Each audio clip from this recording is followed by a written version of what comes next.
Day. It's the 7th Red for Ruth Day, raising money, I can't believe it's 7 now, for the Ruth Strauss Foundation in memory of the wife of the former England captain Sir Andrew Strauss. And I think as you all know now, the foundation supports families facing grief. It's helped more than 5,000 families and trained more than 1,300 healthcare professionals, and also supports research into non-smoking lung cancers. So Andrew is here, which is always lovely to see you, Andrew. I know it's a poignant day for you, of course, but see your grinning face alongside me. Well, it's a pleasure to be here, Aggers. I mean, we do this once a year, and I always feel like we should see each other more often, but we never do. I'm just waiting for the dinner party invite. Oh, it never arrives. I thought you were inviting me for it. No, I'm always, Andrew, I'm always up. No, it is lovely to see you.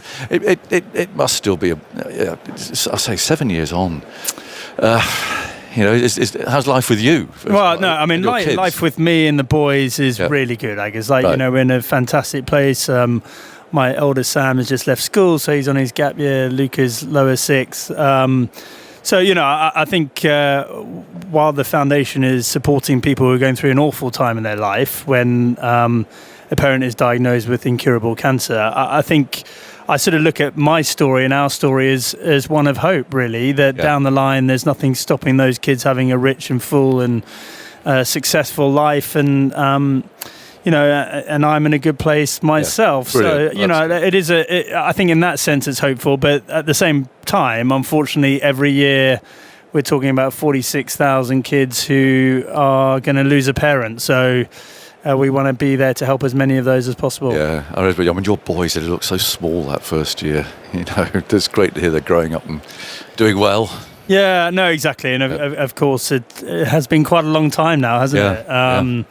But very proud of them, the way they've cracked on with life, and I think we've sort of learnt so much on our own journey that I think feeds back into the foundation in terms of the support we offer, and understanding where people really need help and support. And I think one of the things that I remember so much about what we went through was sort of how lonely you felt. How isolated, how scared, and how much you needed just someone to hold your hand through that process. And so that's what the foundation is trying to do.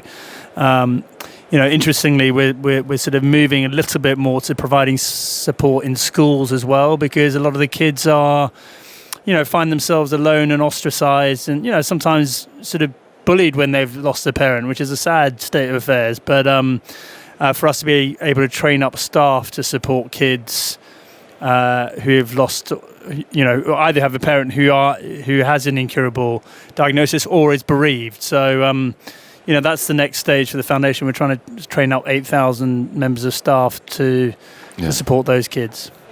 Now, Richard Williamson's here too. Very nice to meet you, Richard. Nice to meet you. You've been fundraising for the foundation. Your wife died in July 22, and so you've clearly been on a very similar situation to Andrew, and just reading the notes here and so on. Well, you tell me, but it's just the bravery and the courage to talk to your children when your partner is going to die, and that first conversation must be incredibly tough, isn't it? Absolutely, and I would echo everything that Andrew has said around the challenge that brings. But it's a really important, very difficult conversation that we had to have, and that came from Erica, a wife who was very clear in terms of saying we need to have that conversation, because we need to ensure that the children are aware of what's happening, and they're part of that journey. And it was probably me who was the one saying, are you sure perhaps we ought to just hold on to this a little bit longer, maybe? And she was really clear, no, we need to, because I suppose if you really look at it really clinically and harshly, there isn't much choice. I mean, someone is dying and they will see that happening, and so you really have to have that conversation, although it's a horrendous thing to have to do. There's not much choice, really. Without a shadow of a doubt, that's really important to have that straight away. And any way in which you can support that very difficult conversation, and the beauty of the foundation is that they offer that direct support, whether that's from a resource that you can access in preparation for it, whether you actually need the direct support from people who can help you, guide you through that conversation. That I think is so important, and both Andrew and I think we're the legacy of the positive effect that those early conversations have. It's similar to Andrew. My two children now are thriving, and my daughter's sort of just heading on into A levels post GCSEs. Yeah. My son's just graduated as a musician and is making his way in the music industry, and they're really going on and thriving in terms of for the future. And that was really clear. Erica was really clear that she didn't want her cancer to actually define the children and our family and our future. And it's very inspiring. I mean, it really is to hear stories like that. Well, that's kind of you to say. I think it's it is. I mean, it's something that it's really important. There's nothing more important to you than your children. Therefore, you want to do everything you can to protect, but also to prepare. Because I think it's one of the taboos that there still are in society that we don't talk. Sadly, we don't talk enough about death and about dying. And it's there's two certainties in life, aren't there? We're going to be born, we're going to die, and therefore we need to normalise that. We need to encourage it. And men and boys particularly aren't always as good at having those conversations. We just need to try and encourage everybody to feel comfortable with that, and how we do that in terms of supporting and providing that support, and the foundation do that fantastically. Yeah. You're looking incredibly fit, by the way, because Alistair Cook a few weeks ago looked as fit as you did or do now. I mean, because he ran the marathon. It's gone off a bit now, but you're still going, aren't you? Yes. Well, actually, as we sat here, the three of us, I think we've got the order. We've got Alistair, who came sort of first on the London Marathon, then there was Andrew, and then there was myself. But my saving grace was that actually I was doing it obviously all in all the cricket whites, so I had the whites on pads. Oh, did you? Pads? Pads. You ran the marathon in cricket pads? Yeah, lunacy. Gloves, and also bat as well. You carried a bat? Yeah, absolutely. Yeah, and that was because one of the things I was keen to do was to create a conversation. I wanted people to come and say, "What are you doing? That's interesting. Yeah, why are you wearing that?" And that's what it did. And I have to say, probably the hardest part was not so much the run, even though it was very, very hot. It was my shoulder was very sore at the end, because I was constantly raising and lowering my bat as the wonderful spectators at London Marathon were constantly sort of cheering on. So I sort of feel as if I'm in real esteemed company here in terms of these. And you're still running, aren't you? I am, yeah. So following the London Marathon, I then did the Edinburgh Marathon, which is part of a series that I'm doing currently called the 6 Sixes Challenge. So for anybody out there who's interested, go to Instagram, go to Facebook, look up the 6 Sixes Challenge. You can follow the journey, you can follow the story. If people are kind enough they wish to donate to back what we're doing with the foundation, then please do. But it's really about raising the awareness. And part of what I'm doing is trying to do that around the country. So I've done obviously the Edinburgh Marathon. Since then, I've been back at my home area of Yorkshire in terms of Leeds and also Hull. I've got the Newcastle Half Marathon coming up on Sunday. So anybody out there in Newcastle, if you see somebody wearing cricket pads, it's still probably wearing me. White. Give me a wave. And then from that, it's back again to Yorkshire for York and Middlesbrough, and then I finish in September with the Middlesbrough, the Ipswich half marathon, and that will be then the 6 Sixes completed. So Andrew's shaking his head. That's off to you, literally. Yeah. Cookie and I obviously did the London Marathon. Cookie and Alice too, by the way. And Alice, yeah. Yes. And Cookie very kindly stayed with me for about 2 steps before heading off into the distance. He's like the road runner. He is like the road runner. I thought the opening partnership would endure, but it didn't for very long. But no, Richard's doing an amazing job, and it's of course it's going out there doing the challenges, but more than anything, it's about that awareness for the foundation and what we do. Some people know about the foundation through cricket, but actually being clear in terms of the services we offer, not just in terms of fundraising, but also, for people that might be going through that need the help as well. Yeah. You're the last England captain to win the Ashes in Australia. And I want to spend 5 minutes now finding out how we're going to do it this winter from you. I'm taking you back into your old role. Okay. You are now planning this coming campaign in Australia. When we did win, 15 years ago. 15 years ago. Yeah, it is. Yeah. I mean, that is quite scary, isn't it? 15 years ago.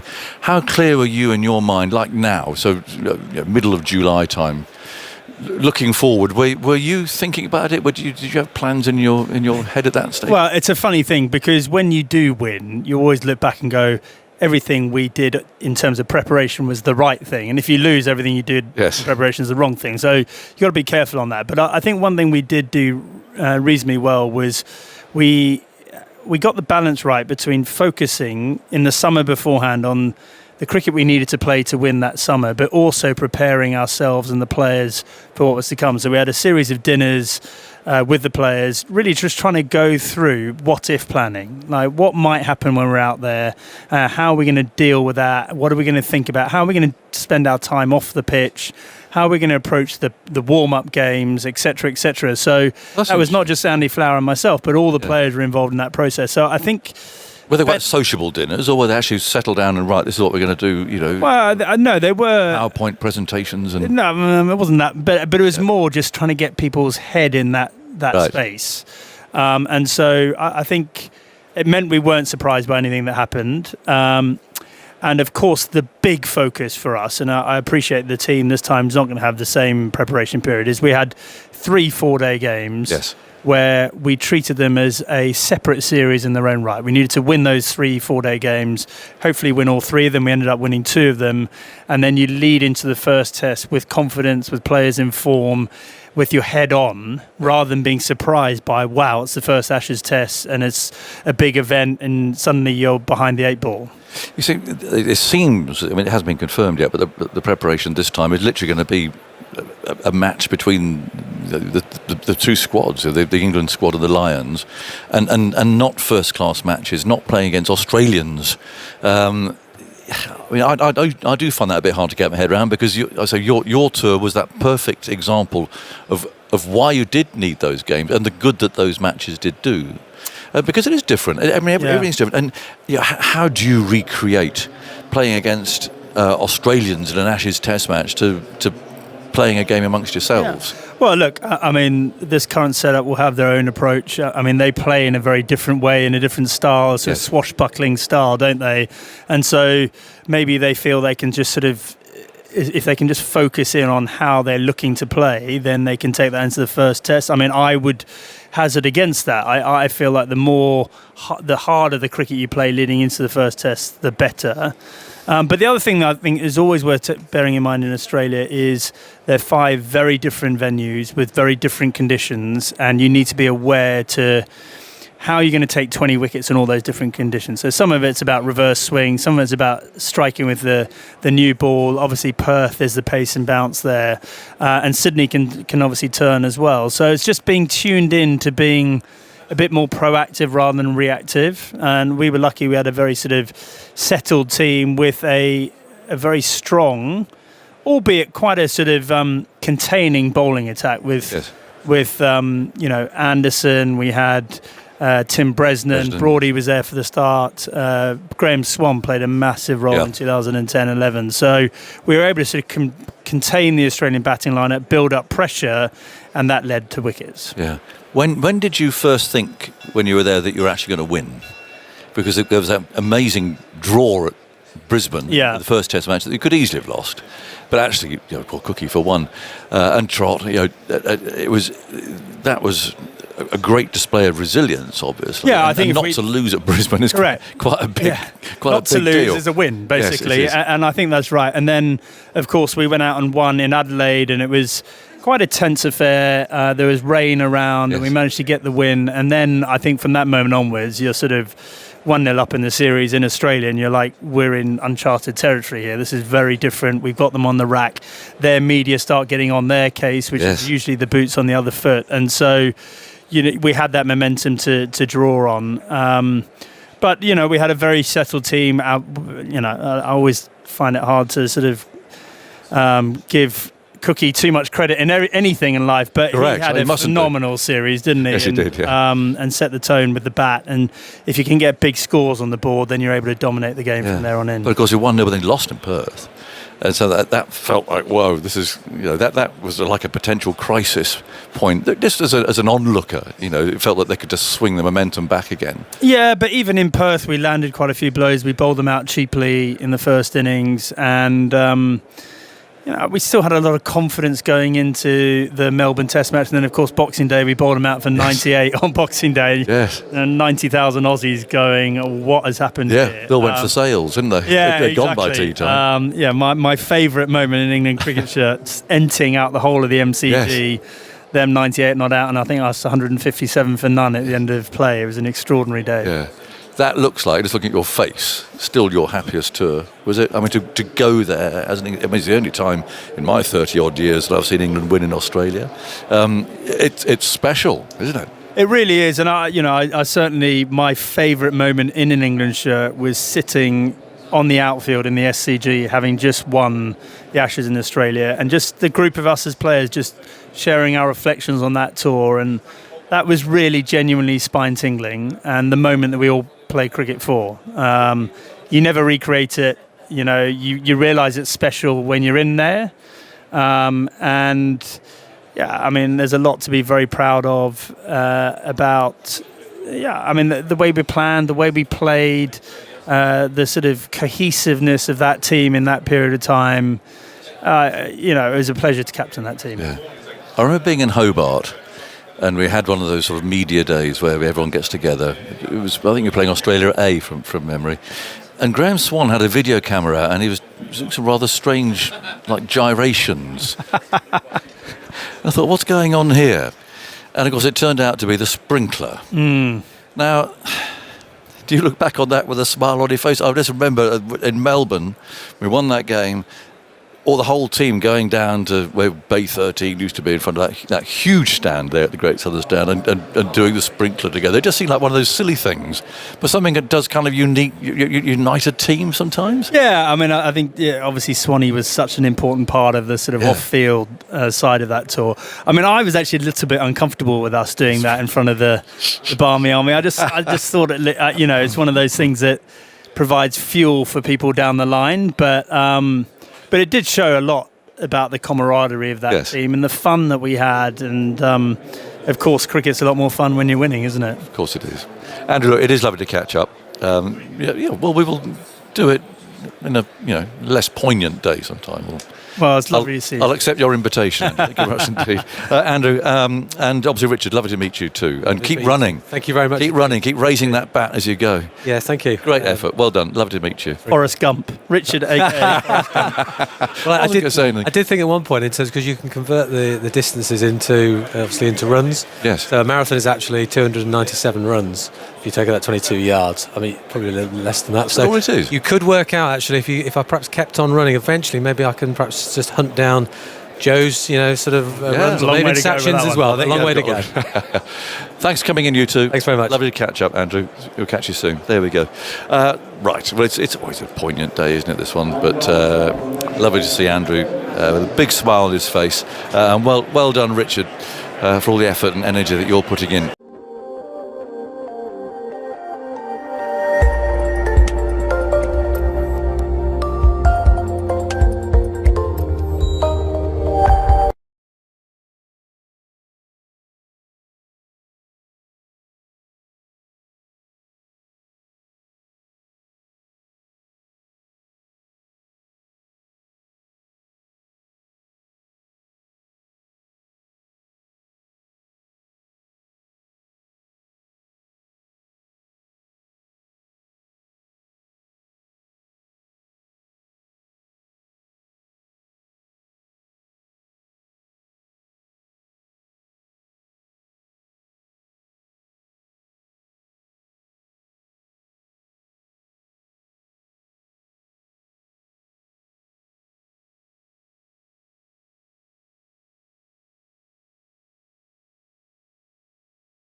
the players are back out there after lunch. A really interesting session ahead. Michael's putting his headphones back on in a different place in the commentary box, and Prakash is coming in to pick up commentary. So that's your pair for the post-lunch session, Prakash and Michael. 3:53 for 7. Thank you, Simon. Players are out on the field, and India with a job to do. 3:53 for 7. And alongside me, Michael Vaughan. Sun baking down as it has all day, and India will not want this total to really go too far, because they might find themselves chasing the game after that. Yeah, well, they need a bit of Bumrah magic like they saw in the first half an hour of the day, where he was magnificent. And then from the moment that they changed the ball, just became a different game. And they've played nicely, Carse and Jamie Smith. Smith and Carse. Bumrah bowls, defended by Carse on the offside. Yeah, Jamie Smith is he is some serious player. 400 runs already in the series and counting. Yeah, drop catch, KL Rahul early in his innings. It was a sharp one at second slip, but he's now 51 from 53. And from a position where it looked like England were going to get bowled out for 300, they're getting themselves in a good position. 400 on this pitch batting first, I think that's probably just above par. Bumrah in again. So he bowls, lets it go outside the off stump, bounces in front of the keeper there. What is it? I mean, we can only judge on what's happened in the series so far, but Bumrah in the first test, he played, bowled brilliantly, but the other seamers didn't back him up. Didn't play at Edgbaston. Siraj and Akashdeep in particular were exceptional. Yes. Nitish Kumar Reddy didn't do anything at Edgbaston. Bumrah back in here at Lords, he's been exceptional, but Akashdeep and Siraj have been off. Yes, they have. Akashdeep more so. Siraj has had his moments, including that dropped catch that you just referred to. There's Bumrah in again, bowls and pushed away on the offside, not for runs. Still a mystery, isn't it? Why you would change a ball that is 10 or 11 years old, has got you 3 wickets in the morning, is doing a fair bit, and I'm not sure if Bumrah had anything to do with it. It just seemed like it happened at the other end, and the rest of it, of course, we've talked about it long and hard. That one was changed, and there was problems with that ball, at least from the Indian captain's perspective. They got that changed again. Bumrah. Up past the umpire, balls down the leg side. This is running down off the thigh pad. I think we'll wait for confirmation, but one more run nevertheless. 3:54 now for 7. Smith on 51. He'll take strike after lunch. And it's been a tale of the pitch also. Again, it's obviously driven by what the results are that we can see from where we are talking to you. But it just seemed to have flattened out a little bit. Yeah, I mean, the first half an hour, the ball was zipping around a bit and going through nicely. I guess a softer ball. And it's clearly a new ball wicket. If you bowl well on it, you can get a few early wickets. If you don't, and you allow the batters to get in, it gets a little bit harder. Bumrah's in again, bowls all lovely. Just left him down the slope a bit, and Smith is beaten, but importantly, didn't get a nick. 3:54, good carry on that one too. Yeah, just an extra bit of zip, bit of bounce. He's one away from getting on the board. Just a bit bumpy. You have to say you fancy him in this situation with 3 wickets to get. You've got to fancy he'll get one of the 3. Well, he'll want to get as many if he can. Jurel is the man keeping wickets. Remember, Pant is still not on the field. Bowls defended back along the track, bowler fields, because of that sore finger from yesterday in the afternoon. 3:54 for 7, 106 overs now. It's difficult technically to be able to say that this ball is actually 26 overs old. Don't really know. Well, it was such a bizarre Kami Siraj to change the ball. Because Bumrah had just got 3 quick wickets, and yeah, it was a strange one. And one of those occasions where the umpires actually did quickly find that it was okay to replace. Generally, we've found with both teams, lots of appeals to the umpire, as it were, to get the ball reviewed, if you will. And Stokes actually, I think it was in jest, no doubt, at the pre-match presser actually said, "Not sure those rings are Duke's rings." So he said. That's what he said. Here's Siraj in, 2 slips and a gully bowls. Nicely played, placed very well. And there will be just the one for Cast. Jadeja is patrolling that sweeper cover roll down on the cover boundary. 355 now for 7.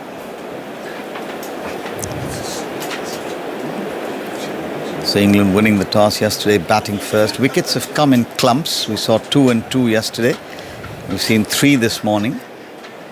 And that's been the pattern. In between, batters have managed to sort of get things moving. Of course, Joe Root's 100, the absolute highlight of the innings so far. Ooh. Oh, he's got him, has he? He has. Playing away from his body there. And the outside edge has been taken by Dhruv Jurel. So Smith, the man that really stood, I thought, between India and a relatively manageable England score, has nicked one, taken low down by Dhruv Jurel, and that's Siraj's first wicket. Yeah, it's away from his body, but it's the kind of shot that he plays and plays so well. Just the break, you have to start again, and it's just a little feather through to the keeper. Now Siraj puts 2 fingers up, as in like the victory 2 fingers towards the dressing room with a clenched fist in the other hand. I don't know what that means, but Smith goes for 51. 355 for 8. Jofra Archer will come out. He'll get a great ovation. But you're right, Prakash. I mean, I'm not saying that Jofra and Brydon Cast couldn't get England to be on 400, 450 still, but you'd have fancied it with Jamie Smith there. Much stronger for another hour or so. He can really hit the ball to all parts. There comes Jofra. And there's the cheer starting as he walks down the stairs and then steps onto the ground. What's it, 4 years? No, 6 years since his last test match. 6 years since his test debut here against Australia in 2019. The last test he played was early in 2021 in India, so more than 4 years. Jamie Smith's final figures 51 from 56 balls with 6 fours, his 8th 50-plus score in just 21 test innings. Now has 1,048 runs, average over 50. As I mentioned earlier on, this is the first time England have had 3 players in the same team with 1,000 runs, average over 50 since 1947. That's awesome, isn't it, to have Harry Brook, Jamie Smith, young, lots of time ahead of them. Serious players. Always Jofra well. did he get a few against Durham for Sussex? Did he get 20 odd? Did I see? I think he did. He did.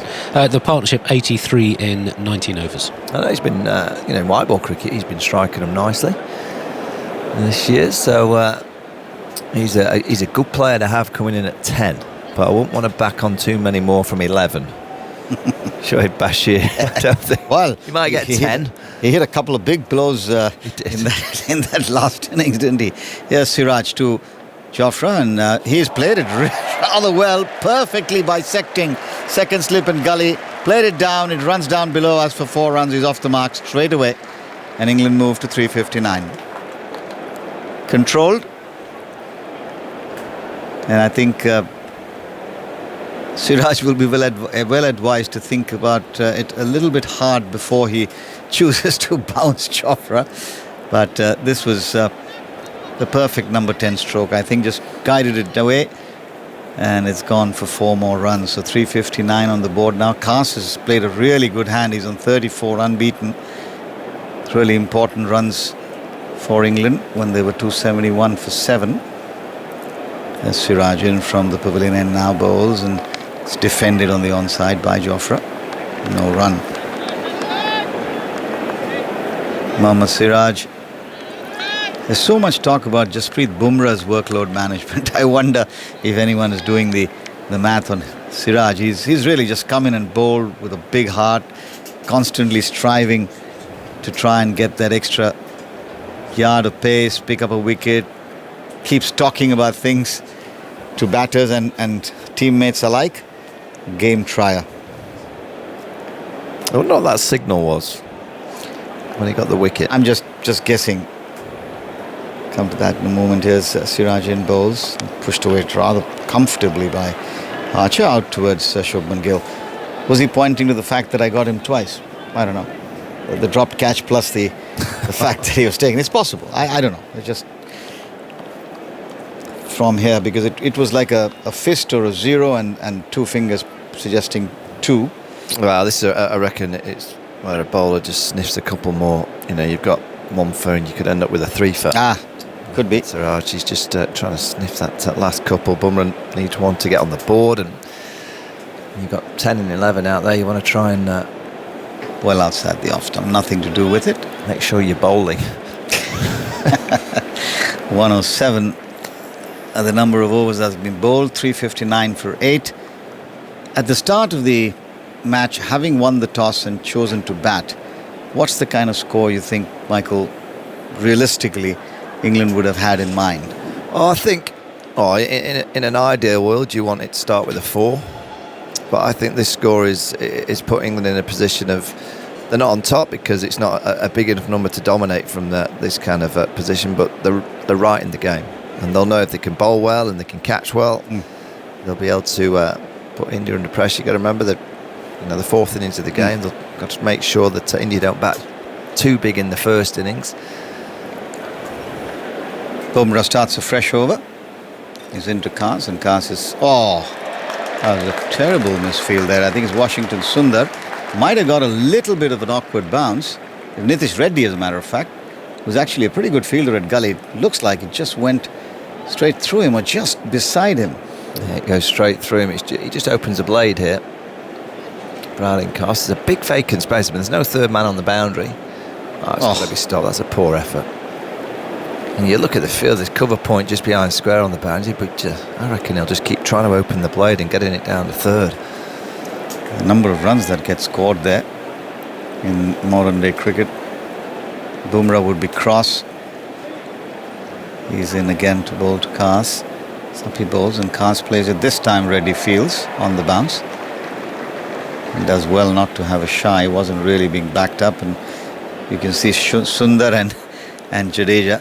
Yeah, I mean, if you look at the scores in the series so far, Andy, India have scored, 471?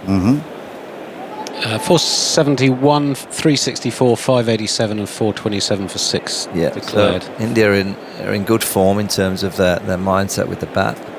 And if they can get somewhere near, it then makes that third innings a tricky innings. And that's what India will be trying to do. Well, that's some way away. 2 wickets to get first. From an Indian point of view, Bumrah bowls. That was fired in. That was rapid, that one. You can feel it even from up here. 38 not out. Kars manages to keep it out. It was a quick delivery, that one. Archer's joined him. The man out after the break was Jamie Smith. Caught behind of the bowling of Mohammad Siraj. 363. Bumrah turns. He's already done the maximum bowling in this innings so far. Jasprit Bumrah. He's in, he goes away, bowls again, looking for the Yorker. He's tucked it away nicely, very fine, and that'll run away for 4. Aiming for the base of the stumps there. Maybe just a little bit of a deflection is all it took. And 4 good runs to Kars. He's moved into the 40s now, 42. What's Kars's top score? He's just passed it. It was 38 from the last test, so that 4 has taken him to his highest in his 8th test match. Well, obviously, Kars is enjoying batting against the Indian bowling attack. He's not just got his top score in the last innings, he's now bettered that, and he's unbeaten on 42 as he waits for Bumrah. In he goes. Defended out towards extra cover, no run. Yashasvi Jaiswal doing the fielding. Suppose it's around this time, isn't it, Michael, that the top 3 sort of start thinking about the fact that they're going to have to come out, hopefully not in the too distant future. And yeah. Yeah, good point, Praka. I mean, I look at, Yashasvi Jaiswal, he's in good form. KL Rahul, kind of experienced players now. Karuna is the one batting at number 3. It's a big week for him. He'll be a little bit nervous. He knows he needs a decent score. Bumrah in bowls. Played away nicely. There'll be runs here.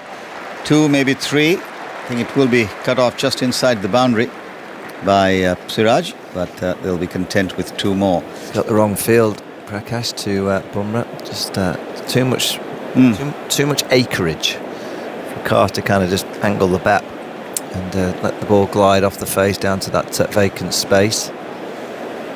Yeah, we saw that initially as well, isn't it? I mean, one could almost sort of try and justify what was happening for Jamie Smith with the spread field, but for Cars as well.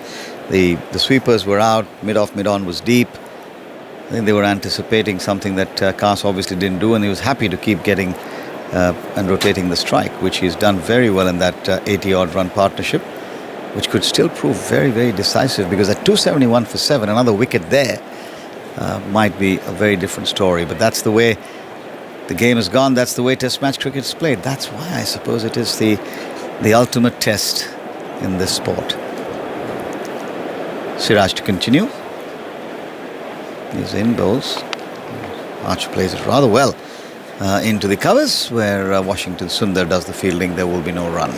Yeah, I mean, if you look at England's batting lineup, you know, Woakes got out first ball, but he's a good player coming in at 8. Braden Cars, he's 44 not out at number 9. Jofra Archer can hold a bat at number 10. It makes such a difference, doesn't it, when you know you can just trust your batters just to play. They're not tail end. These guys can all bat. Yes, I mean, you know, he's not here, but Shami has, along with Bumrah, some great memories of this ground. Oh yeah, the last time. Yes. Yes, Siraj bowls, opens him up, squares him up totally with that. The outside edge, 369 for 8. Lovely ball that. Just moved away a shade. And, Jofra was beaten completely, but importantly from an England point of view, he's still there. And every run that this pair puts on will be crucial and important, no doubt. If he won the toss batting first, it was a slow grind yesterday, 250 at the end of the day for the loss of 4 wickets. Then an early clump of 3. Siraj in bowls and defended on the offside without any problem at all.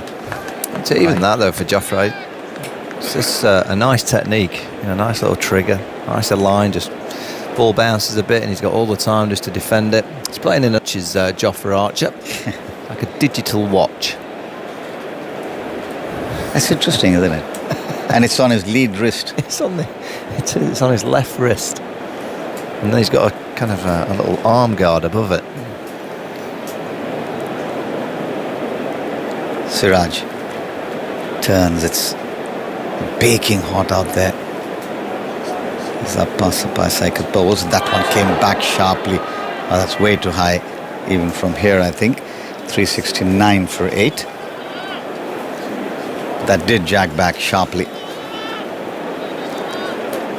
The 109th over of the innings in progress. It can't be comfortable for the players out there, but I think India and Shubman Gill will be wanting to just keep the energy levels high.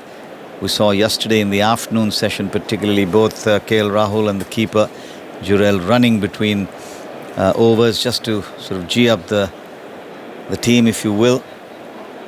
Just come back after lunch. They've got an early wicket. They'd love nothing more than to just wrap this up if they could.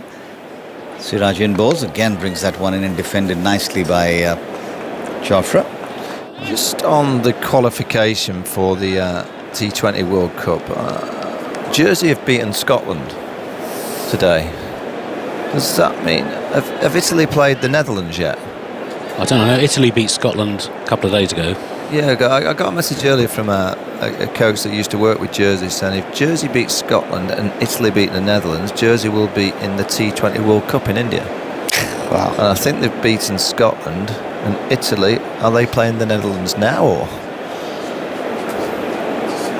Last ball of the over. Siraj to Jofra Archer. He's in, he bowls to Archer. Archer plays it on the onside, thinks of a run, and is rightly sent back by Cars. So that's the end of the over. 369 for 8. The 1 wicket after the break. Jamie Smith and Cars and Archer together. Some thoughts from Michael Vaughan, and then coming in for commentary, Simon Mann. Yeah, that'd be an achievement if Jersey can make it to the T20 World Cup in India.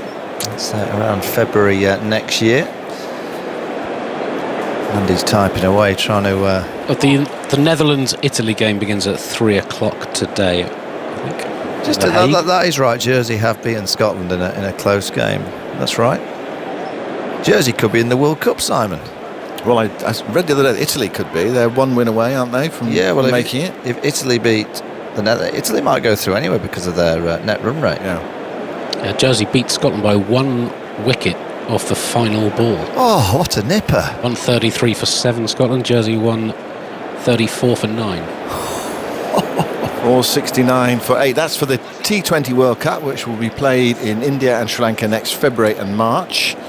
Meanwhile, here's Bumrah going into bowl to Cast, who gives himself some room, has a massive mow at that and misses the ball, and it goes through to Duke Durrell. And just to say, we'll have ball-by-ball commentary on all those games in the T20 World Cup. Yeah, Scotland are out though, Simon. They're out, are they? Marty Scott's not going to India for the World Cup. Jersey could be on the way. Yeah. Well, that's a blow, isn't it, for Scottish cricket not to... There's one of my ex-Yorkshire teammates is running Jersey cricket, Paul Hutchinson, left arm. Yeah. Well, Darren Thomas, who used to play for Glamorgan, he's done some coaching in Jersey. And that's the whole point of having a 20-team World Cup, isn't it? To open it up and to allow qualification to teams like that. Here's Bumrah bowling, played away into the onside by Cars, up towards mid-on. They allowed the single there. Washington Sunder's quite deep. Cars, I think they've seen enough of now. He's 45 not out, playing his best game, best innings for England. 370 for 8. Yeah, so bags of cricket to give you this summer, but also the winter as well, the Ashes and the T20 World Cup in India and Sri Lanka. 20-team competition. I like this, the Jersey cricket, men's cricket. It says Jersey win by 1 wicket, an absolute classic. Didn't make it easy for ourselves, and credit to Scotland. The Jersey boys were absolutely phenomenal for 3/4 of the game. Bumrah bowls to Archer. Archer's bowled. Seemed to keep a bit low. Bumrah's got his 5 wickets. Well, he's been superb today. He's on the honours board. He's getting high fives from his teammate. And India are nearly through England. 370 for 9. Bumrah's taken 5 for 74. He's done it again. Another 5-wicket haul in the first innings. Yeah, and he's bowled Harry Brook, Ben Stokes, Joe Root, caught behind Chris Wokes, and obviously so 4 of the 5 dismissals have been bowled, and Shoaib Bashir will walk out there, and I would suggest that there's a chance we might see another one, but there's certainly when Bumrah's had the ball in hand, very similar to Headingley, it just looks a different pitch. He's that good a bowler, he just makes things happen.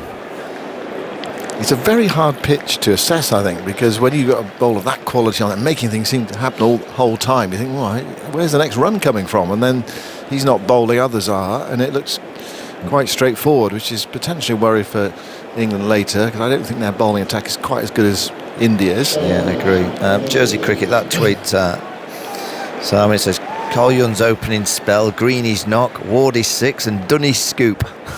Whoever Dunny's in, Dunny is, he scooped something near the back end of a tight game. He was the wicket-keeper, batting at 11. How many has he got? 4 not out of 3. It wasn't a 4, he didn't hit a boundary.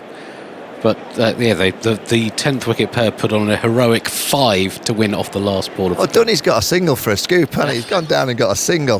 So what's the situation then about qualification? Where are we then? I'll dig that just quickly on Bumrah's 5 for his 15th in Test cricket.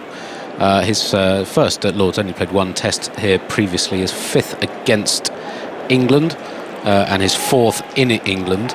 5th in England. It's his last 21 tests. Here's some decent numbers. 9 5-wicket hauls, 108 wickets, average 15.7. That's tidy by anyone's standards. And one thing about that dismissal, I sensed it when I was commentating, it just kept a bit low, which in a way England won't mind seeing. Oh, I think there's enough out there. There really is, if you get it right. But there's been periods where it's looked pretty turgid and flat. Yeah, that's the weird thing about it. Just as little spells, but you never judge a pitch until you've seen both teams bowling it. But I'm starting to realise someone's down. Who's down on the ground? One of the Indian players is down on the ground. I wonder if it's the skipper. He's having his leg stretched out as if he's got some kind of cramp or hamstring problem. I mean, so we've got another break in play. All the India players are gathered around. I'm not quite sure what. It's not Bumrah. I'm not sure what have happened because almost nothing happened in terms of exerting energy in that over. Is that the skipper, is it? I wonder if it is the skipper who's down. It's his left leg that's being stretched out. And the physio's got his hands round his knee and his left leg is perpendicular. Yeah, that's not great for India, but like we say, you don't judge a pitch until. But I kind of think in this era, Bumrah plays, you almost take Bumrah out of the equation and judge a pitch on the other bowlers, because he is that far ahead of everyone else. So if you look at Siraj, you look at Akashdeep and the way that they bowled, that for me is more of a leveller on this kind of surface, because he's just a wizard at the other end. So Bumrah's taken 5 for 74. The rest, something like 290 for 4. So if you look at it like that, separate the two. So who's going to provide the Bumrah role for Jofra England? Jofra Archer back in the side. Look, crestfallen to be castled there, but it did seem to skid through low. I think Chris Wokes, I mean, he's got a great record here. He averages just above 12, and I think it could be a Chris Wokes week. He's in trouble here, the Indian captain. He's still down on the ground. You do wonder, look, if he's a fielder and he's got an injury, really should go off and have a substitute fielder. I mean, people have paid an awful lot of money to come to Lord's for this Test match, and the over rate before lunch, I think it was 22 overs in the 22 overs in the 2 hours. To put that in context, and I know this is going back a long time, the 1926 Lord's Test, England had 3 seamers and a spinner. Albeit one of the seamers was Morris Tate, who had a short run up. They bowled 23 overs an hour. Yes, that's the way. That's what we want. That's what we want to see back. He's now face down on the ground with the physio working on his back. But I'm with you, Simon. Look, get off. I mean, I know he's the captain, but what normally happens in these situations is wicketkeeper I can kind of understand, but if you're a fielder, you should go off the field and there should be a sub coming on. I think the crowd have cottoned on to this now. There's been an awfully long gap between the dismissal of Archer and potentially the next ball. Just a reminder, that wicket of Archer, you can see that very soon on the BBC Sport website and app, and all the wickets that have fallen today. Our roundup of the whole day's play, nicely packaged up in an hour. BBC 4, BBC iPlayer from 7 o'clock tonight. I'm laughing. Rishabh Pant, as his team are fielding, he's walking he's having a net. He's offering a net. Well, to test that finger. Right, the play is going to resume. A note for later, T20 Blast Roses game on Sports Extra 2 tonight from 7 o'clock. You can find that on BBC Sounds next to Sports Extra. So you tap on BBC Sounds and you can see the various options of Sports Extra and Sports Extra 2. You'll see that clearly at the top of the page. Just tap on that if you want the Roses match tonight. Yeah, well, that'll be a classic. It's at Old Trafford. I mean, you do say, I know he's got to test his finger, Simon, but surely he would have tested his finger this morning in the nets. Surely he knows whether he's right to bat, and you do that to see him walk round as his team is still fielding, just waving at the keeper saying, "You carry on, I'm just going to go and hit a few." Well, they'll be desperate for him to bat. Such a key player for them at number 5. 370 for 9 then. Bashir's out there. He was clonked on the head in the last Test match. He played a few shots in the second innings, including a 6. But he got 3 balls to survive against Bumrah. There are 5 slips waiting for the outside edge. Bumrah looking to finish off the innings. Goes in and bowls to Shoaib Bashir, who plays a solid enough forward defensive shot into the offside towards Washington Sundar. Can I suggest something quite simple that could just help Test cricket somewhat? For every minute that you lose for an injury like that, just add it on. Let's stay. So if you have 6 or 7, Ben Stokes was down yesterday, Rishabh Pant was down. So we probably lost 12 minutes yesterday because of 2 players that were down. No problem. The game of cricket, you get injured, but just add it on to the day's play. That's what they used to do. Played until he bowled the overs. Bumrah bowls a short ball. Bashir goes after it. Now, does he get something on that? Because it's not taken cleanly by Jarrell away to his left-hand side. He got a hand on it. Difficult to tell. They haven't run through for a single. of any description. That would have told us, waiting for the umpire's decision. That was the penultimate ball of the over. I thought they could have got a run there. Well, I think what they're thinking is that if Bashir can survive this ball, it gives Carter the chance to strike the next over. Except everyone will be on the boundary, won't they? Yeah. For Bryden Cast. So Bashir's got one ball to survive. What does the Ultra Edge say on that? No, I don't think he got anything on that, so it would have been a bye. Actually, the keeper probably saved 4 byes there. They're just pushing the field back a bit. 3 slips in the gully. They're allowing Bashir to have the single. I'm pretty sure he won't take it. Here's Bumrah looking to wrap up the innings, then bowls to Bashir, who gets a thick inside edge on that. And they might have got 2 there, you know. They decide not to run. It went towards deep square. There is a fine leg fielder. I reckon if they got their skates on there, they might have got 2. But they decided not to risk it, not to run the first run. Yeah, it's a gamble, isn't it? Do you think there was 2 there? I think they've had to get a gallop on for that second run, but I think this is the right thing. Just get Cast on strike, and can he whack a couple of boundaries? Yeah, 370 for 9. I mean, Bryden Cast has been playing really well, and one of the reasons for that is that he's played properly. I've watched probably all his Test innings so far. When he starts to just wipe it and slog it, he comes off the shot and it doesn't look so convincing. So I wonder whether he can play with some controlled aggression here rather than just all-out aggression. I mean, it was the last wicket at Edgbaston. That was a wild shot when you're, in theory, trying to save the game. Well, available is kind of cow corner. That's a vacant area that I reckon he could find a boundary. Slip in a gully, the rest out. Here's Siraj going into Bryden Cast, who does mow that away into the leg side. Is he going to be caught at wide long on? No, he's not. It's dropped. It's a really difficult chance out there in front of the scoreboard. And they come back for 2. It's Akash Deep who had to get underneath it and then dive. He slightly misjudged it. It wasn't an easy one. It was a huge mow from a Bryden Cast, and he gets away with it. This is what I mean. You could actually just play cannily here. Well, it's that cow corner, that easy spot. I'm just looking at Shub McGill. Is that Shub McGill at long gone? Because obviously he's just been down and he's putting himself in the hot seat, so he can't be that bad. No. And there's all sorts of changes going on, mainly change of personnel, really, who's fielding where, and Gill is one of them. He's gone out towards wide long on. There's a cow corner in as well. There's a deep square leg, there's a fine leg. So 4 on the leg side boundary. And there's also 2 on the offside boundary and a deep third as well. Karan Nair. What are they checking? Oh, they're just checking whether Akash Deep's boot touched the rope as he fielded that. I think they're happy. It's only 2. 372 for 9. Cast is on 47, so he's got a chance of first Test half century. Here's Siraj bowling a slower ball, and that's mowed down the ground. Where's this going? It's going out towards the pavilion. There's a roar in the distance. It's gone for 4. It's not gone for 6. There's a half century for Bryden Cast.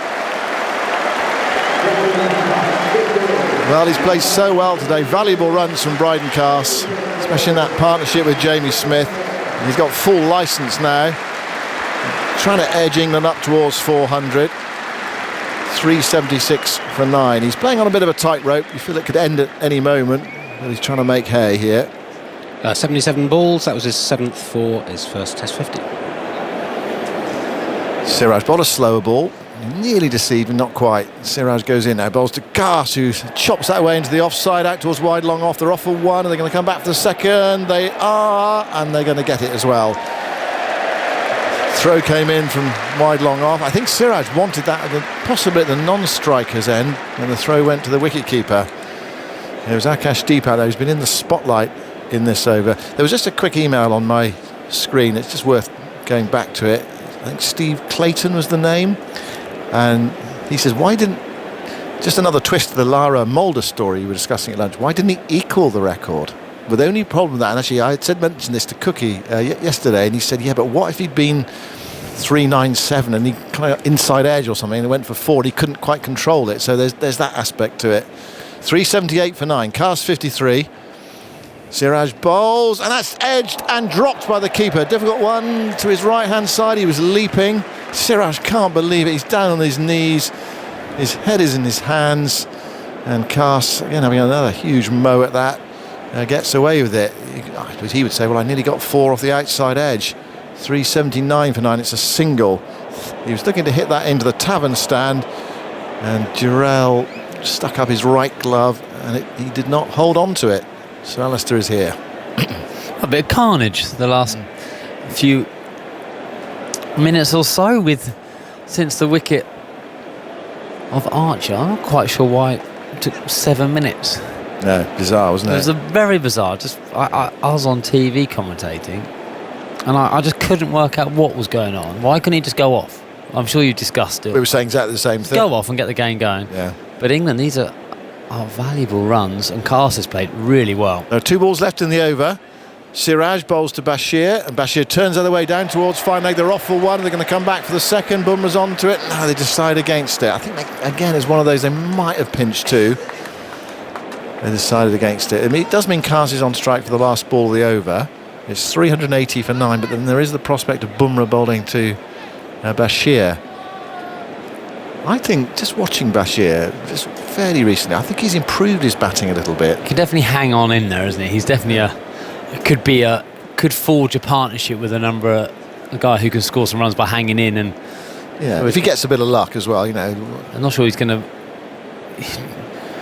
dominate a bowling attack, but he can definitely hang in. I think India, since the moment Cast walked out to bat, Bumrah was outstanding that first half an hour, and then for whatever reason they sat back to Jamie Smith, who would have only been on 10, and since that moment. Siraj bowls, that's very wide delivery. Cast goes leg side to try to flay it through the offside, and it's clever bowling from Siraj. Bit of T20 nous there. It's inside the line, and Cast trying to reach it, couldn't get there. So it's through to the keepers. That does mean, well, I presume Bumrah's going to bowl now.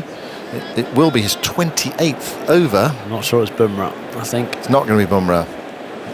Is it deep? So yeah, Bumrah's finished. So he's got his fifer. Take him off on the board. They have used him for 27 overs? Yeah. 380 for 9.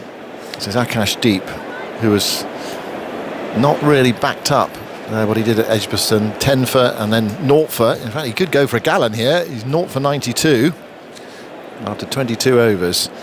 Yeah, I just felt India, and this could be. I think it'd be a decent score for England on this wicket. I think it has got a bit quicker and slightly easier to score today. Then the ball to Archer.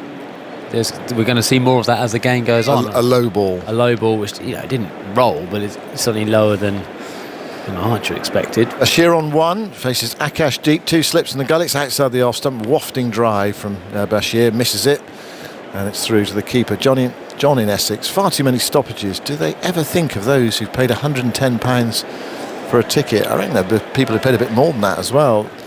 If they have to play to 8 p.m. to get the overs in, so be it.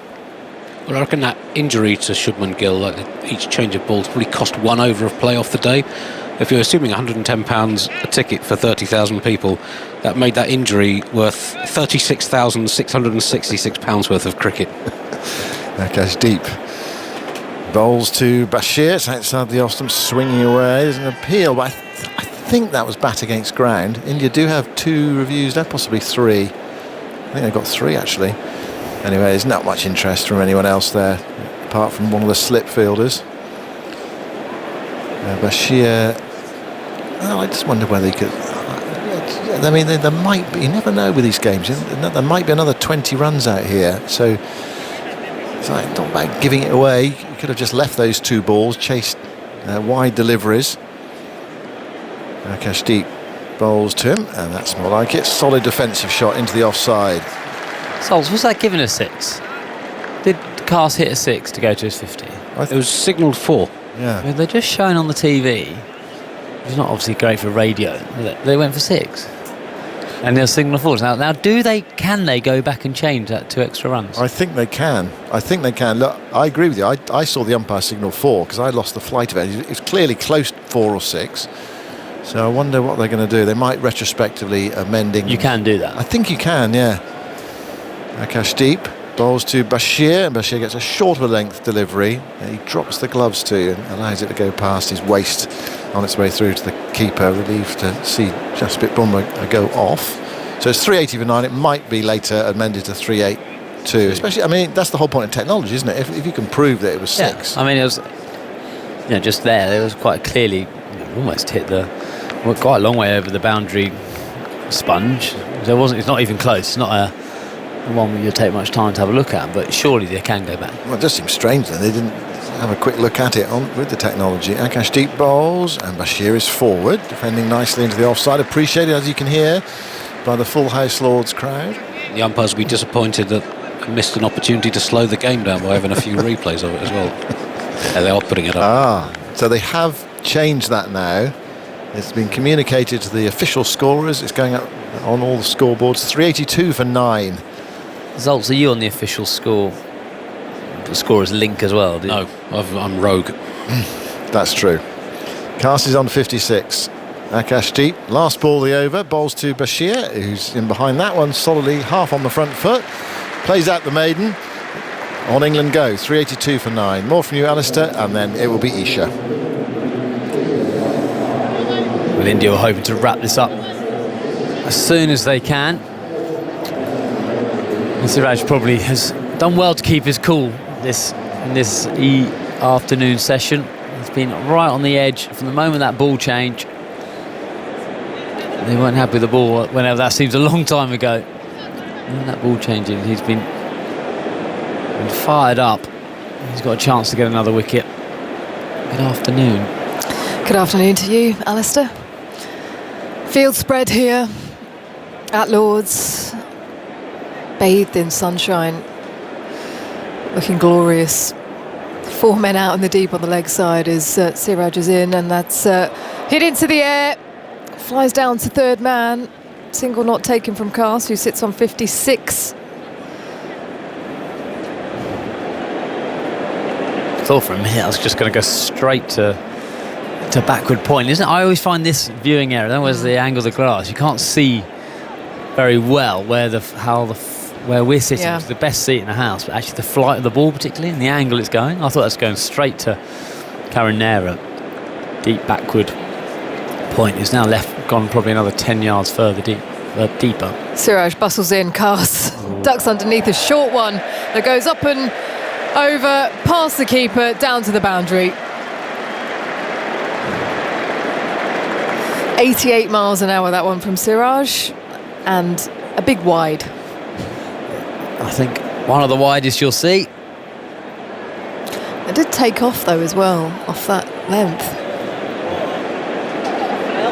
Well, actually, when it passed Cast, it was wide, and then you get the good old ABS after bat swing for the keeper, and that was with the angle and the slope. I like that. You like it? Yeah, never heard it before. Would you believe? Cast looking to swat it to the leg side, catches the inside edge of the bat and stops in front of him as he tosses it to Dhruv Jarrell. Siraj then, he's a battling bowler, isn't he? Bowls with plenty of heart. 1 for 85 into the 24th over. You were saying, Alistair, that India were right on top before that partnership between Jamie Smith and Bryden Cast, where they spread the field immediately when Cast came to the middle, which you think was the wrong move. There's Siraj has passed the stumps to Cast, who's bowled. He's through, and that is the end of the innings. Looking to go to the offside and work it down to fine leg. Siraj has bowled full and knocked over Bryden Cast for 56. So England all out for a 387. Well, showed his limited overs nous and the T20 skills there. Good Yorker. When someone's going at you, did vary his pace. Bowling to Cast at certain times, but right in the block hole. Cast moved a long way across, trying to knock it into the leg side down to fine leg. I think the Siraj has deserved those 2 wickets. Oh, good control yesterday. You've hung in there. I would say England got above par. It feels an above par score. But India are going to have to bat really well in this first innings. They're going to have to get up past England, I believe, if they want to stay in this game. This wicket is going to get lower and slower over the next 3 days. I think day 5 batting could be quite tough. A nice moment here for Jasprit Bumrah. Big smile on his face as he shows his ball to the members And then turns around and shows the rest of the crowd as well. Maiden Test fifer here at the home of cricket. He's made it onto the honours board. Don't get that many opportunities to play here for international cricketers, so that will be special as he leads them off.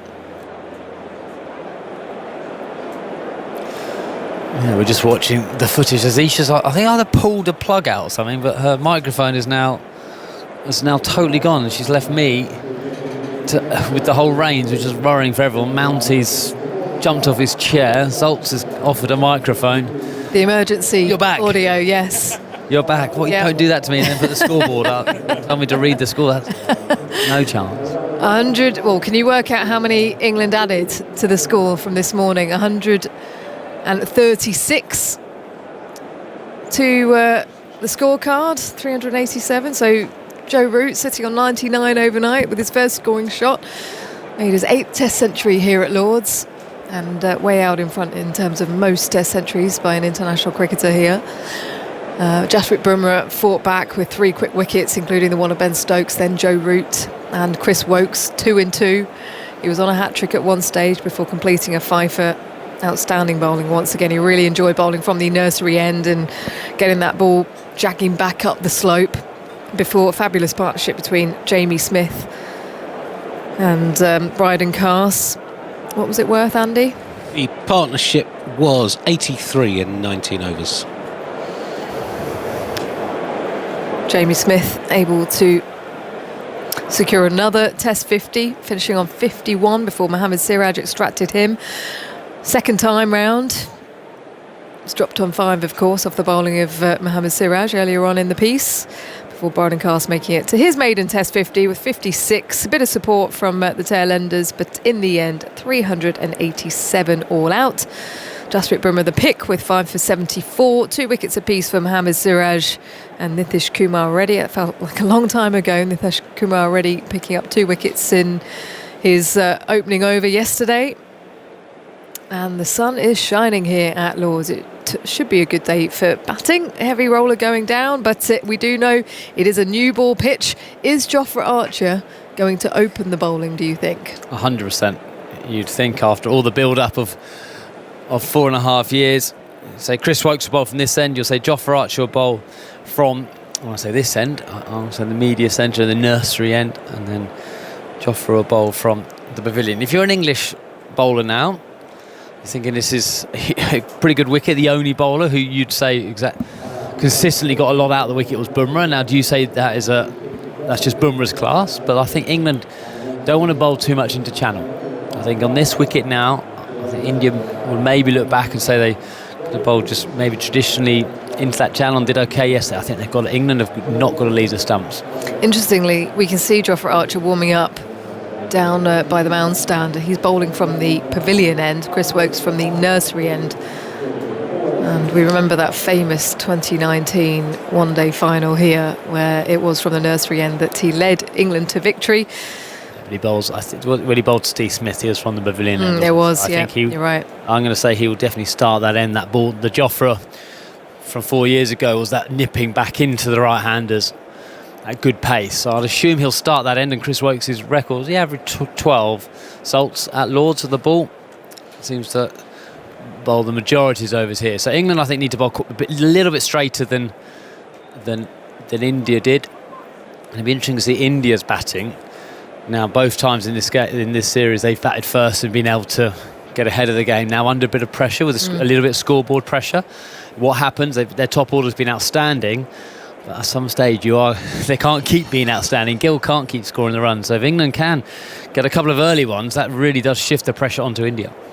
You can watch the highlights of an eventful day so far on the BBC Sport website and app right now. And we have Today at the Test, which is on BBC 4 and BBC iPlayer from 7 o'clock. And a note for later on as well, there's a T20 Blast Roses game with commentary on Lancashire against Yorkshire on Sports Extra 2 from 7 o'clock. You can find that on BBC Sounds next to Sports Extra. Andy.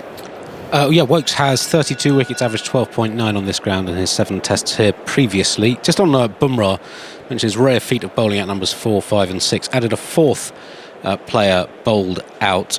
Only the third time since 1987 that an opposition player has bowled out 4 England players. Sajid Khan did it in Multan in October last year. The one before that was Mitchell Johnson in Adelaide in December 2013. Alistair, you might remember being the first of those 4 victims. That second innings? Bowled by Johnson in that first innings. Oh, first innings. He did the 1-2. I thought it was the other way around. Because I got bounced out in the first innings, and then I thought I got bounced out in the first innings, and then hanging back got clean bowled in the second, but it might have been the other way around. It was the other way around. But 4 crucial runs across the course of the game. Before that, you've got to go back to the 1980s. The previous seamer to do it, 1983, Richard Hadley, was the last player to bowl out 4 England players in an innings in this country.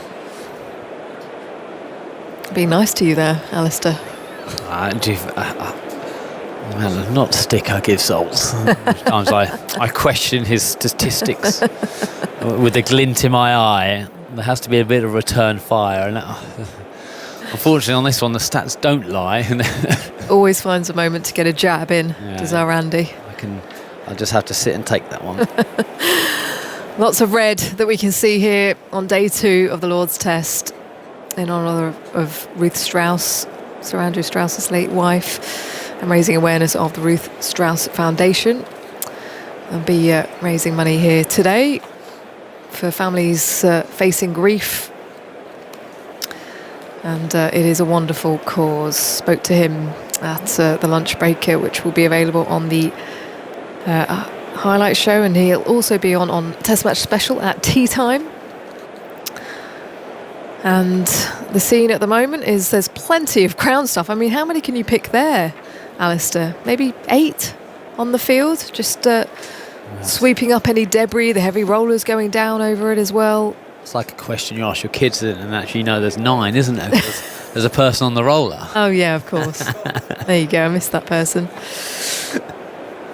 Yes, I'm not sure why they need all 9 out there, but also the 5-minute bell seemed to go a long time ago. Yeah, it did. You can see the England players gathering pitch side in front of the members, who are probably just offering them words of advice. And Jofra Archer, well, it's been such a long road back for him, 4.5 years since he last played a Test match for England.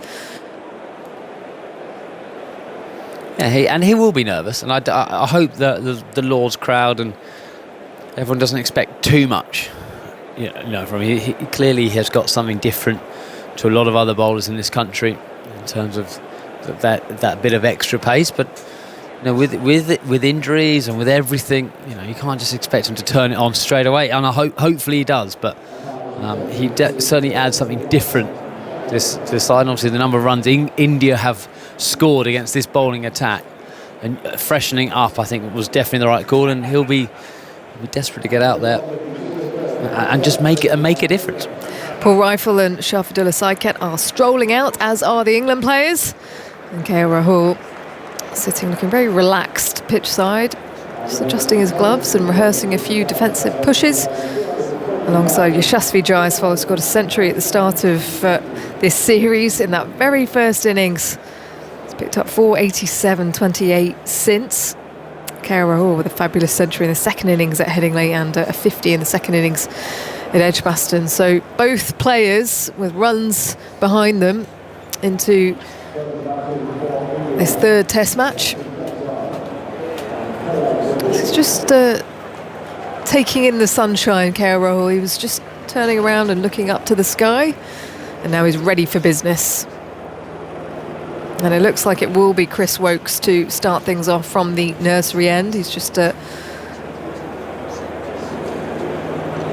stamping down on the delivery crease, making sure he's happy with that delivery stride. And Jofra Archer is going to position himself at mid-on. He's got that white sleeve coming down through the shirt, protecting that elbow. And I'm sure he's feeling giddy. Hands on hips at the moment as he looks over to the mound stand, just being out there once again. You miss it when you're not there. Absolutely. It'll feel like a debut, I'd imagine, for him. Kind of the mixture of excitement, maybe a bit of disbelief that he's managed to come back, and then the excitement, there'll be the tinge of nerves if he's not feeling nerves, then I'll be very surprised. And he'll be just looking forward to getting that first couple of balls out of the way and then settle into his work. Chris Woakes just going through a few bowl throughs to Ben Stokes at mid-off. 3 slips and a gully then in position for Yashasvi Jaiswal, the left-handed opener. There's a point, big wide open space on the offside, mid-wicket, and a long leg as people are returning from going to have a break and a quick drink here in the sunshine at Lord's. It is warm conditions here on day 2, but I'm sure they'll be retreating very quickly because they will not want to miss this. Jofra Archer back. I remember sitting in the mound stand for that Steve Smith spell, and it was quite incredible, as it will be Chris Woakes to start things off. He's going to be bowling over the wicket to the left-hander. Gentle breeze blowing across the ground. What are we waiting for? I know. What are we waiting for? I'm sorry, I don't want to be that old player who's moaning about, but what, TV is ready, we went on an advert break. Well, we had 15 minutes to play waiting for Shubman Gill to stretch out his hamstring before, as here we go, we're ready to go. The Indian innings as Woakes bowls short and wide, and that's cut away for 4. That was a real loosener. That heads out to the boundary in no time. Jaiswal and India away, 4 for no loss. Well, that's not how you want to set the tone. You talk about starting well, and the senior bowler Chris Woakes has just dragged one down. Well, they got stuck in the fingers or not, but he would like to have that one again.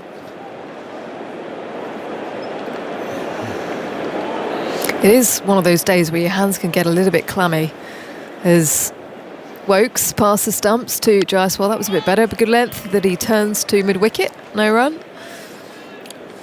Although you never used to sweat, did you? But I thought if you had slippery hands, you'd bowl full tosses.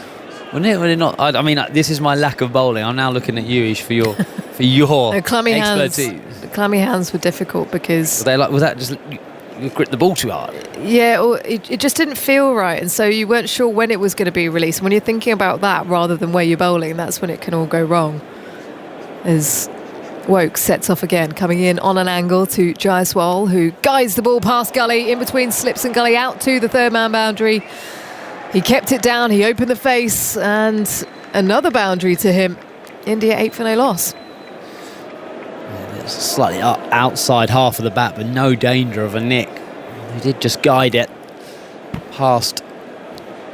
Yeah, we just tried to play it late. Good left-handers, openers. Third man's always a good place to score. Actually, talking about bowling, I was playing for the Beds Farmers on that tour in Norfolk, and I bowled 2 overs, 3 overs, okay, and then the 4th over, I almost had 2 double bounces and a full toss. So now I know exactly how you know. It got into your head, did it? It did. Jaiswal back and across, turns the ball past mid-wicket, out to the deep square boundary. That is the shorter part of the ground, down the slope and into the boundary sponge. 3 boundaries in the over at the start of this innings then for India. What a start. We talked about this as a new ball pitch. And hard to time. Yeah, well, he's not finding it an issue at all, Jaiswal, who moves to 12.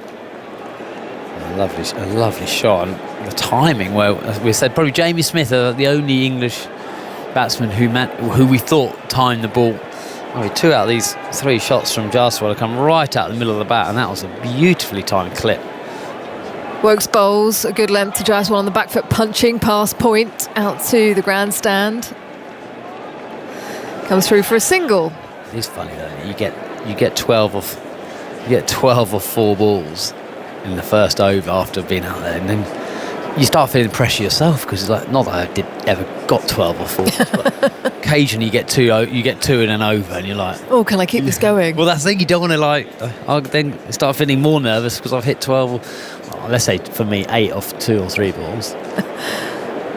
So rather than accelerating, you actually yeah, because I do want to then ask the commentator, well, he got giddy, he got ahead of himself. Final ball of the over then. KL Rahul is just marking his guard. 3 slips in the gully for the right-handed opener. Point wide mid-off, mid-on, mid-wicket and a long leg, and India are already on 13. Just shoos away some dirt in front of him with his right boot. The bearded Woakes pushes away, shuffling forwards into his stride to Rahul, who looks to work it to the leg side. at the end of the over then. It's been a good start for India, 13 for no loss. Yashasvi Jaiswal is now joint second on the list of most runs off the first over of a test innings in England by an individual player. Michael Slater took 16 off Darren Goff's first over at Edgbaston in 2001 for Australia.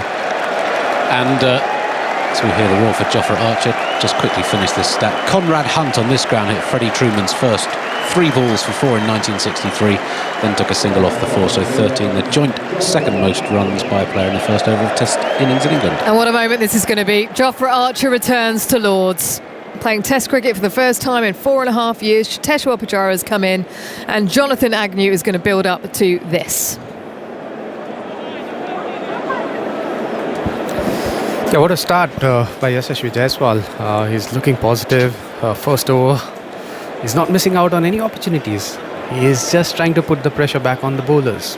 But this will be interesting. Jofra Archer against Yashasvi Jaiswal. It really will be. Here he comes. His first ball for so long. It's been a long road. Archer comes in, bowls. The first ball's fended away and rolls out to point. He's back. He's back. He can take a sigh.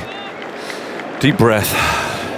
He'll feel so much better for that. And he's bowling for the end that he bowls so well here in 2019. It's the end it's caused all sorts of problems from, but first ball on the money.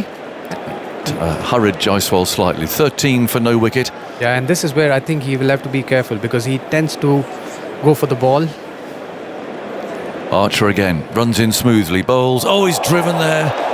Ball flies past the outside edge. I think there's about 30,000 people here willing Archer on. Listen to that.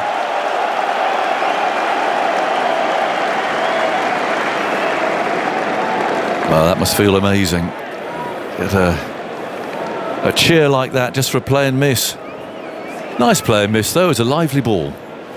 It was, and I'll just come back to my point, because if you haven't batted Lords when there's slow, you have to be careful. Someone like Yashasvi, for a left-hander, it's not easy.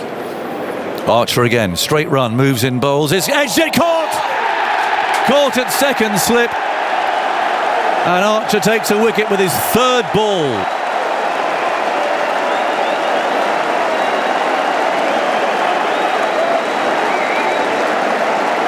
What a return. The England team are all round him. High fives, slaps on the back. And the crowd, look at the grandstand, they're on their feet. The mound stand, all standing. Tavern stand, all the way around Lord's. And there's the replay on the screen. What a moment. You know, sometimes sport just throws up these remarkable scripts. You can't write them, and some people just write them themselves. Ian Botham was one, and this might just be another. What a comeback. Jaiswal out for 13. Harry Brook took the catch, and India are 13 for 1. That's a perfect start for Jofra Archer, because he's not missing the length. That's the length, that's the line.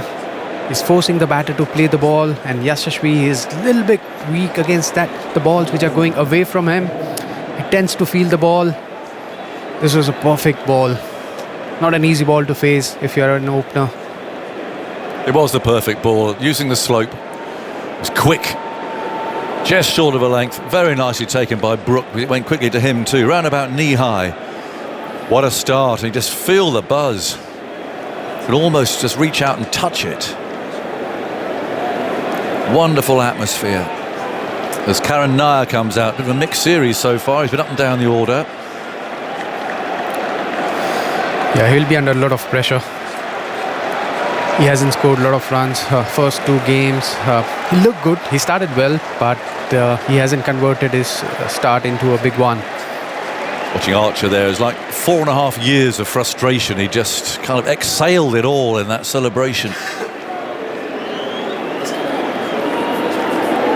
Not sure I'd like to be Karan Nair right now, if I'm honest. Yeah, you wouldn't want to be a batter in this situation. Look at Jofra Archer, just everything. You know, this is going to be tough.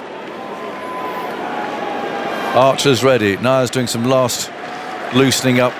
looking around the field, hasn't got far to look. Most of them are around him. 3 slips, gully, leg slip, short leg. Crowd revving him up. Archer waits for a moment. Umpire says, come on, let's get on with this. 13 for 1. Archer's on his way again. A bustling approach, but very smooth. He bowls a short ball, goes whistling past Karen Nye's chest. Thwacks into the wicket-keeper's gloves. It's an amazing atmosphere, you know, it's just... Oh, there's such expectation, everyone. I think even Indian supporters will be enjoying this atmosphere, you know, it's the contest. Yeah, it is the contest between bat and ball, and this is the time for an Indian batter to step up, because it's the challenging, the conditions are challenging. Archer again moves in, bowls to Nair. Oh, he drives and gets an inside edge, almost creeps through, fielded at mid-wicket. Bashir's on the ball there. More nervous prodding at the far end from KL Rahul. He's going down having a conversation with Karen Nair. He's got 1 ball to go. And Karen Nair, he will have to be careful, because he got out, we saw in the last test match, he got out driving the ball. He doesn't move his feet much, he doesn't get close to the pitch of the ball. Archer, last ball of the over, a dramatic over, moves in, bowls to Nair, who tucks it away into the leg side. 90 miles an hour, that's shown on the clock. And what a cheer, what an ovation, and what a return for Jofra Archer. There's a long way to go. But what a start to the return of this fast bowler. And Ben Stokes the last there to give him a little tap of the hand and say well done. Well, that was fun. Oh, he's an exceptional talent, isn't he? It's a bit unfortunate that he hasn't been playing a lot of test cricket. But the moment he's back on the field, he's showing why he's good. Well, he's had so many injuries. Yeah. And just when you think he's back again, something else would happen. There's stress fractures and elbows. His back. And it calms down a bit with Chris Wokes. From the nursery end, 13 for 1. In he goes, a bowls to Rahul, who plays that carefully into the onside. Archer comes swooping onto the ball, picks it up, doesn't throw at the stumps. And the batsman goes scuttling through for a single. 14 for 1. England bowled out for 387. Wokes conceded 13 from his first over, which is one of the more expensive first overs, I would think, in test matches on a Friday afternoon at Lord's. Andy? Can't do Fridays. So Nair on strike. The shadow of Spider Cam is just there on the ground at deep gully. Wokes runs in, bowls short, and Nair stands up and plays it actually straight through that shadow, and they'll get 2 here, down to third man. 16 for 1. You're keeping Andy awake in the second session. Well, 13 off the first over is quite a lot, isn't it? Well, yeah, I just actually mentioned just before you came on, in terms of individual batters, that's the joint second most in the first over of a test in England, behind Michael Slater's 16 off Gough in 2001, and level with Conrad Hunt on this ground off Freddie Truman. 63. Yes, first 3 balls went for 4. In goes Wokes, moves in, bowls. Oh, a grope and a miss. Well bowled by Wokes, better delivery. That was the match in which Colin Cowdrey came out to bat with a broken arm, of course, which it's more fondly remembered for. But Fred's first 3 balls of the match going for 4, it's fair to say he didn't talk about it very often. No, I think he did end up with certainly at least 10 in the match, though, so it sort of made up for it. Yeah. 16 for 1. In goes Wokes again, bowls, and Nair plays a defensive prod there, which Wokes picks up, tosses the ball away. Let someone else shine it and polish it. Which again, it's not something that Fred Truman would have approved of. He would have liked to have polished his own ball, not let someone else do it. Is it? Oh. He never liked it. Oh, bowlers of that generation polished our own ball. Ah, okay. Definitely. Yeah, he took 6 for 100 and... Oh, did he? 5 for 52. Oh, well done, Fred. There goes Wokes. Bowls. Oh, dear. No, gropes again there.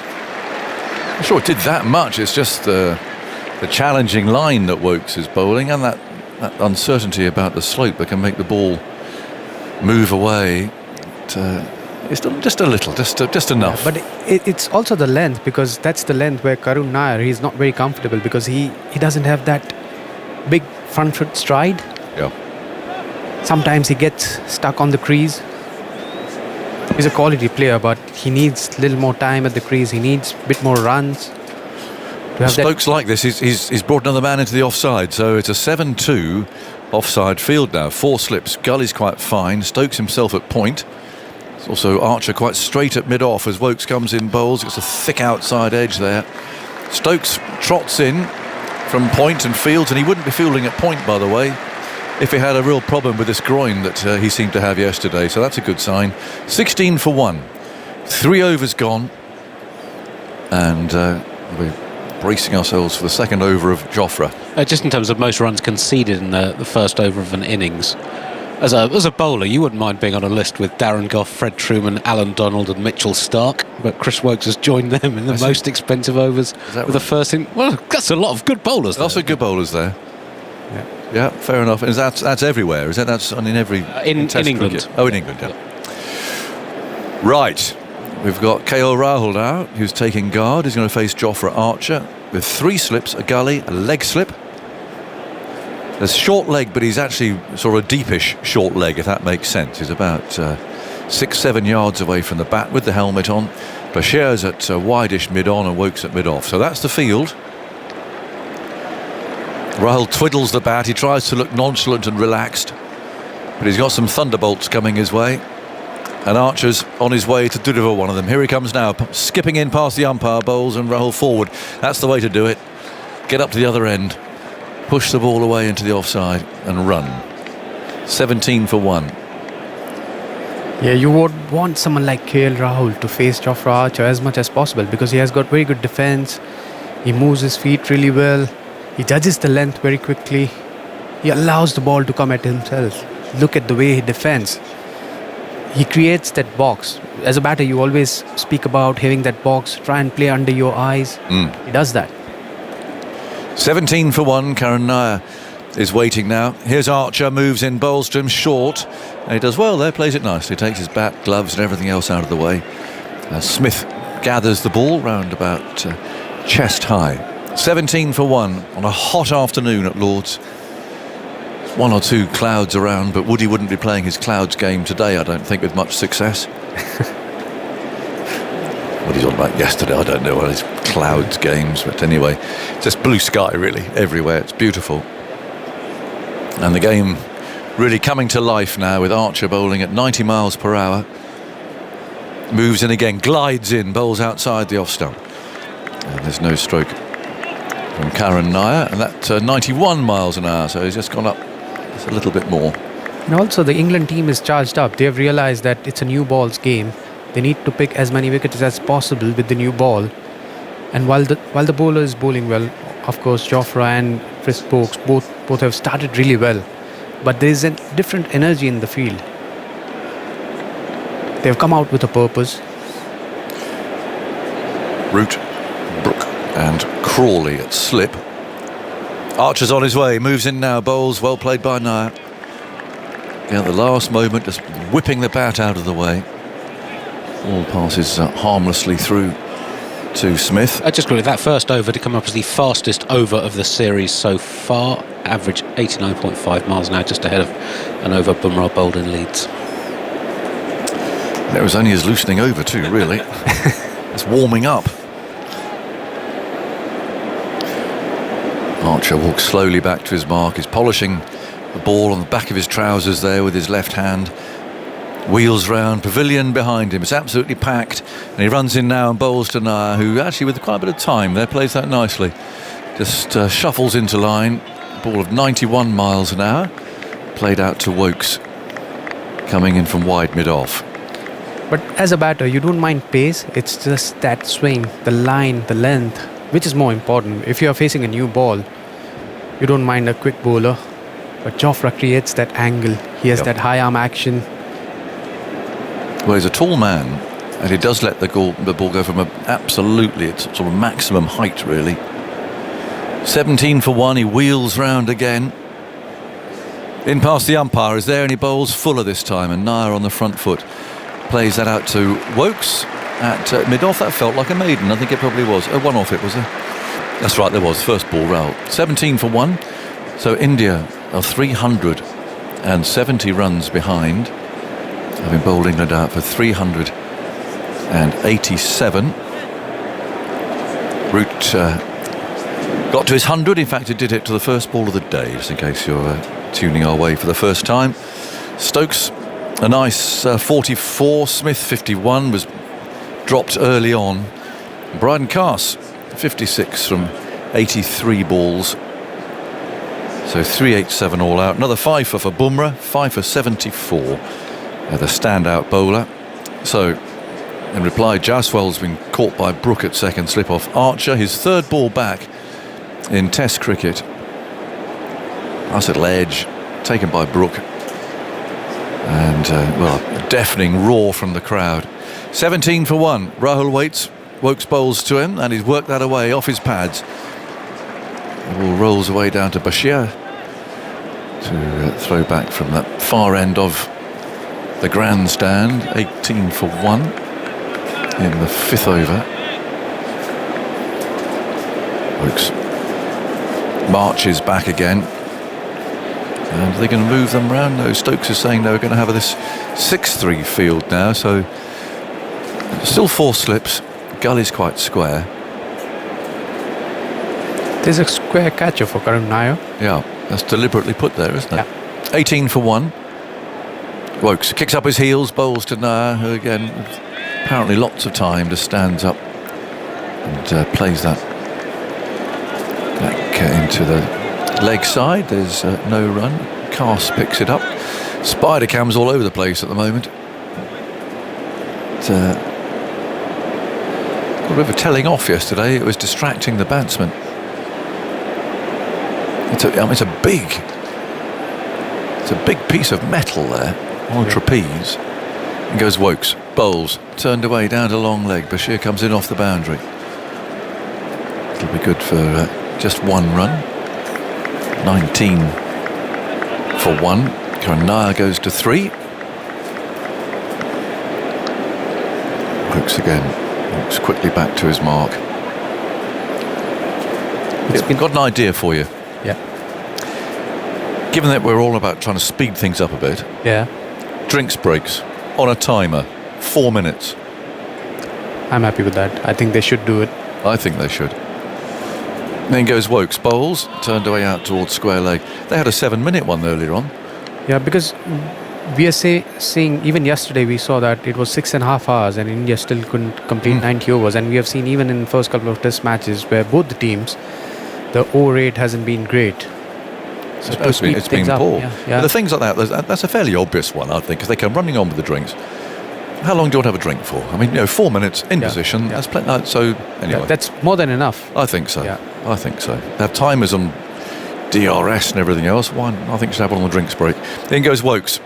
Bowls a good ball. Rather surprised Rahul there. He just managed to keep his bat inside, but taken by Smith. And there was a little bit of swing for Chris Wokes in the last delivery. Just swung away from KL Rahul. There was a little bit of deviation of the pitch as well.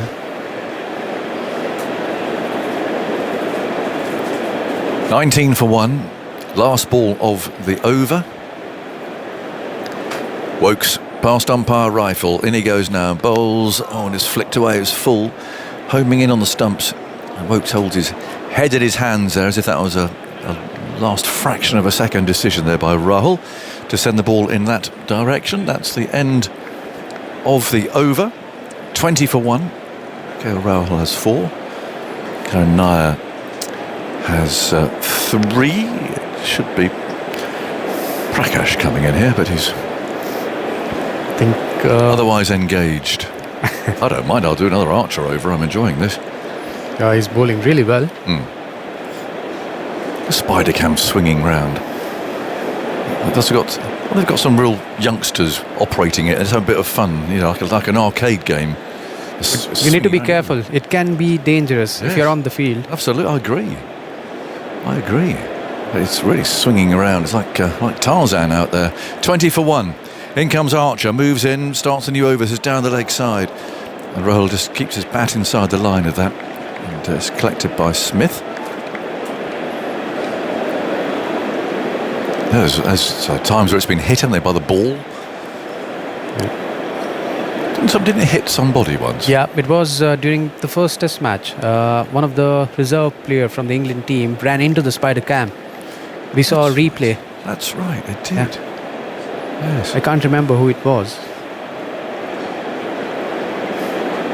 20 for 1. Roll on 4. Archer glides in, bowls to him. That's on the off stump. And Rahul moves behind that. 90 miles an hour showing on the gun. Archer's got an immense gold necklace around his neck. I think he might have added to that in the 4.5 years since he last bowled in Test cricket. Shining bright there in the sunshine. That's look like a heavy. It looks very heavy. Yeah. So you keep your head up with that on. Yeah. Turns in the distance. Straight into that gallop. Here he comes. Moves in. Bowls and Rahul forward. Just picks up a single there, pushing the ball calmly into the offside. Just tuning in. Archer got a wicket with his 3rd ball. Caught that slip. The dangerous Jaiswal dismissed for 13. So a fairy tale return. I'm very impressed with the way KL Rahul is batting in the series. He's looking very solid, compact. It's a good series, isn't it? Not many openers have that kind of technique nowadays. No offense to the openers, but different openers have different technique. Archer moves in, bowls, and now gets a short ball. He sways out of the way by dipping at the knees and jerking away his torso there, getting his head out of the way, and flies through to Smith. 21 for 1. Nicely played. Just taking everything out of the way. Now waits. Archer's ready. Final polish. Short leg crouching. Archer's on the way, and he bowls to Naya, who drives off a thick edge though. Duckett's after it. They'll come back for 2 down to a square 3rd man. And if you want to watch that Archer wicket, it's now up there on the BBC Sport website and the app, so you can see that 3rd ball wicket for Jofra Archer, and the celebration that followed, and you'll feel the noise of the crowd, which we had here through the open window. It's one of those moments, wasn't it? Woo, yeah. Really good. And the entire crowd was behind him. Yeah. 23 for 1, the last ball of the over then. Karan Nair is on strike. Here's Archer from the far end, bowls outside the off stump, and he lets it go. So, 23 for 1, excellent cricket at the moment, lots going on. Karan Nair has 5, Rahul also has 5, and off some thoughts from Cheteshwar, it will be the late Prakash Wakanka. It's been an excellent start by the England team. This is the test contest you look up to, because it's quite a start from the Indian team, but KL Rahul and Karun Nair, they're fighting their way, because there's something in it for the seamers. Chris Wokes, he has been bowling well, but both the openers have started well. Sorry, not just Yashasri, but Karun Nair and KL Rahul, they're looking good, they're looking solid, they're defending well, they're leaving the ball well, they're fighting it out. Well, they have to, haven't they? I mean, England got to 387, which may be a little bit less than what they would have liked, but it's still a big score. Wilkes starts a fresh over, balls to KL Rahul, who's pulled it around the corner, helped it around the corner. It'll race away. No chance for the man Bashir running around to his right. So that's 4 good runs for KL Rahul. 27 now, India. And Rahul moves to 9. But what a dream start I know everyone's talking about it. I mean, the stadium, the energy that went through it when Jofra Archer got that very important wicket of Yashasvi Jaiswal. I think the crowd rose as one, isn't it? These are stories that make this game so exciting. Someone who's been out of the game for so long.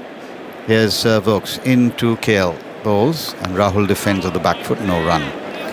And it lifts the confidence of the player, because someone like Jofra was playing after 4 years, but he was charged up. After that wicket, he was charged up. Every ball he was charging in, making batters' life difficult. Yep, absolutely. I don't think he's dropped below 90 miles throughout what he's bowled so far, and I suspect there's a lot more of that to come. A battery of 4 slips there. Along with the keeper, there's almost a catching point. There's Vokes into KL Rahul, and Rahul pushes on the onside. Archer moves into his left and fields. Just looking at him, what an athlete he is. Just seems like if he wasn't playing cricket, he'd probably be involved in some top-notch athletics sport, sprinting, maybe, I don't know, basketball, whatever it was. He just looks the complete athlete. He is, and he's very strong. Also the way he runs in. Doesn't look like he's exerting himself, no, really. It just seems so easy in his action. At the moment, it's Vokes into bowl. He's in, he bowls slightly overpitched. He plays it with soft hands. It does go into the cordon, but drops well shot. KL Rahul just reaching a little bit to that. It's fielded by Duckett. So when I was playing county cricket, when I faced Jofra Archer for the first time long back, that was I think 2017 or 2018 when I was playing for Nottinghamshire. Yep. That's when I first faced him. He was playing for Sussex. But the way he runs in, you never feel like you're facing a bowler who is 90 miles an hour. Yeah.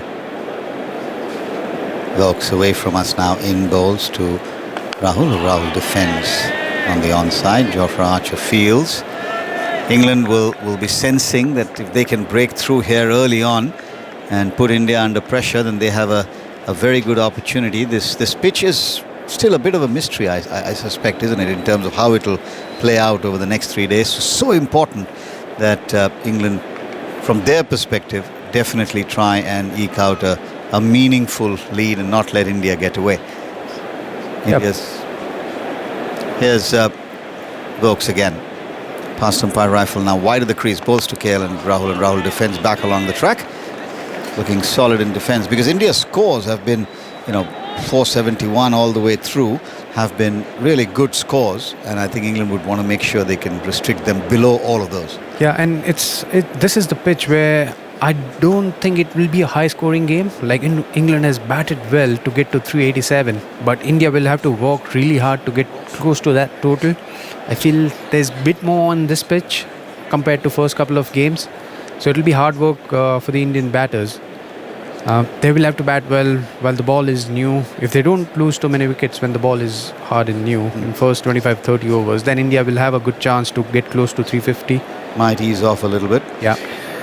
3 slips and a gully for Karun Nair, a man at leg slip as well, and a man under the helmet at short leg.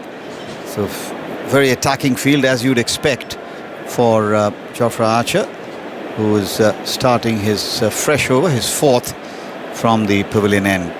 He comes in, bowls to Karun Nair, who's a little bit on the crease, thick outside part of the bat. It rolls away to Ben Duckett, who does the fielding at gully. There is no run. Yeah, the England innings, of course, prolonged, I thought, by that very important 80-odd run partnership after they'd lost 3 quick wickets in the morning. Yeah, I think the way Jamie Smith and Brydon Cars batted in that partnership, that took the game away from India a little bit, because there was one point where India was right back in the game. They thought that they could bowl England out for 325, 330. Yep, entirely possible if that had happened. Archer bowls and he's through him. Absolutely no clue there.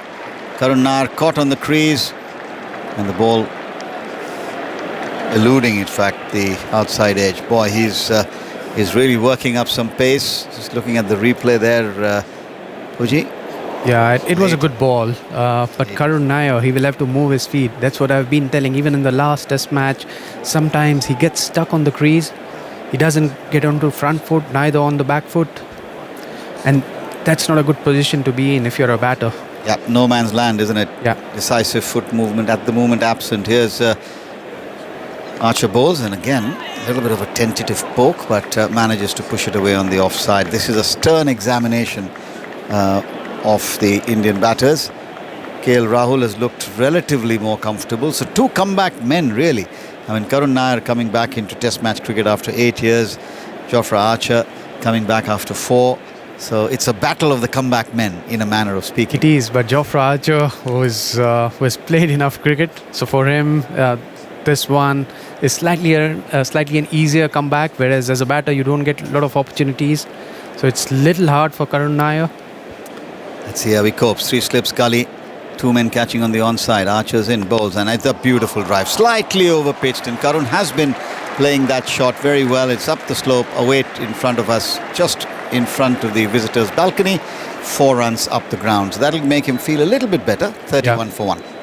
That was beautifully timed. That was pitched up, but he was right up there, moving his feet, getting close to the pitch of the ball, timing it really well, not trying to hit it too hard. Full face of the bat. Yes, if you just look at that replay again, I think the front foot sort of just inched forward, but didn't really get forward. But as you rightly say, played it with the full face and didn't try to overhit it. Just timed it.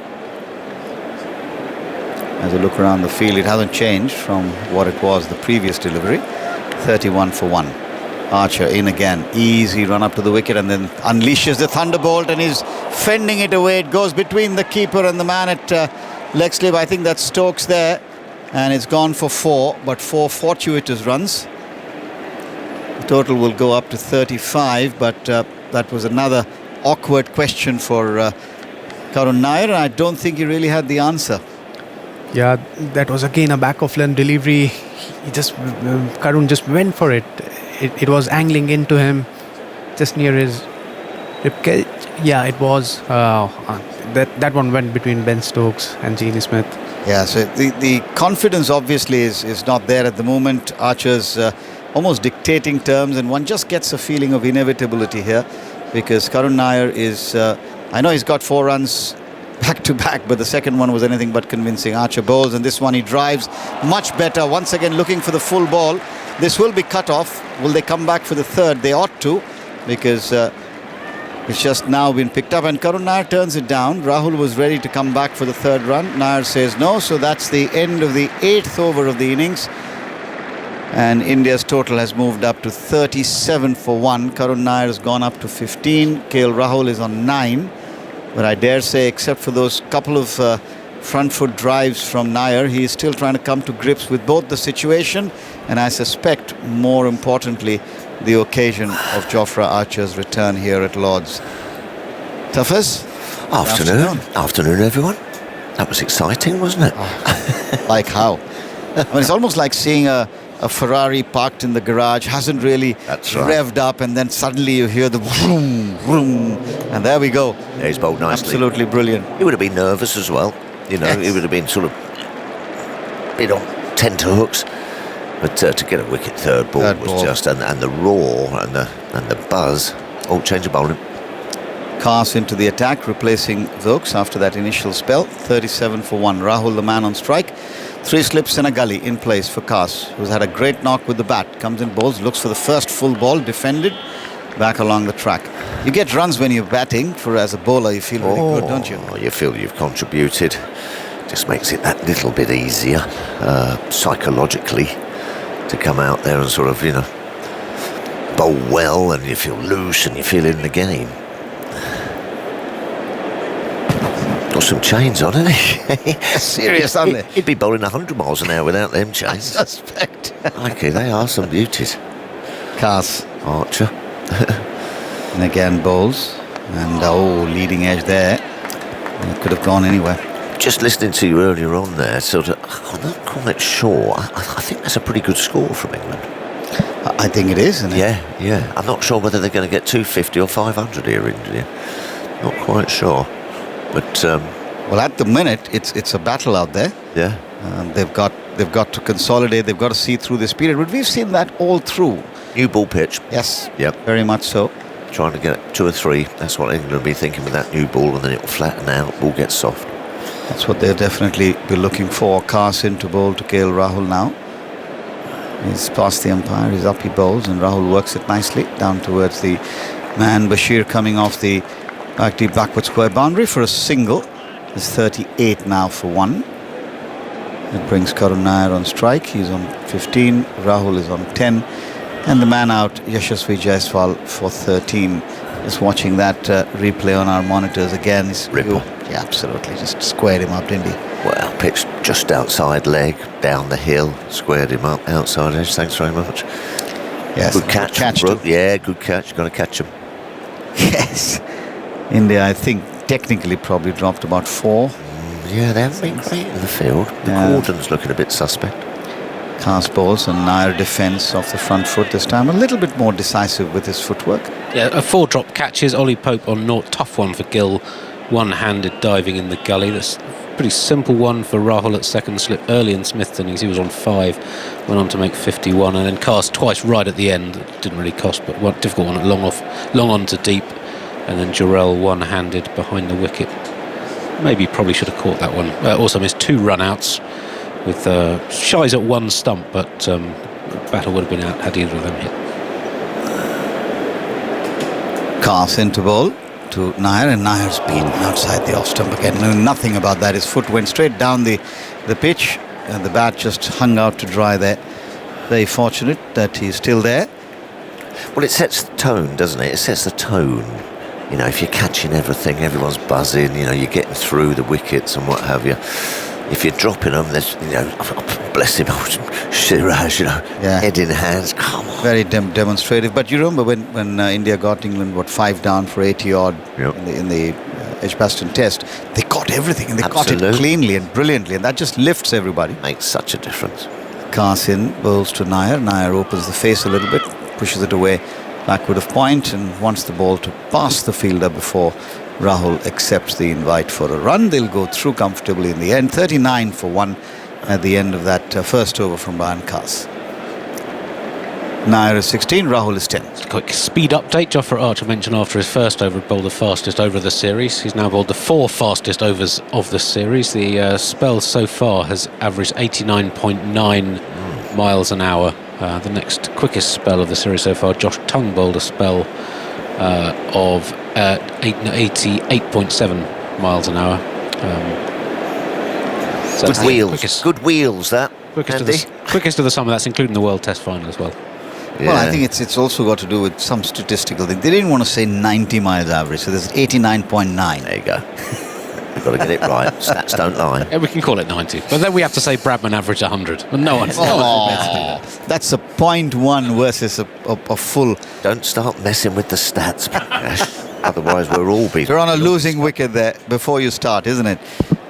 It's like facing Jofra Archer with a 15-yard strip. I suspect. Absolutely. Conversation between the two batters. A drink came out for them as well.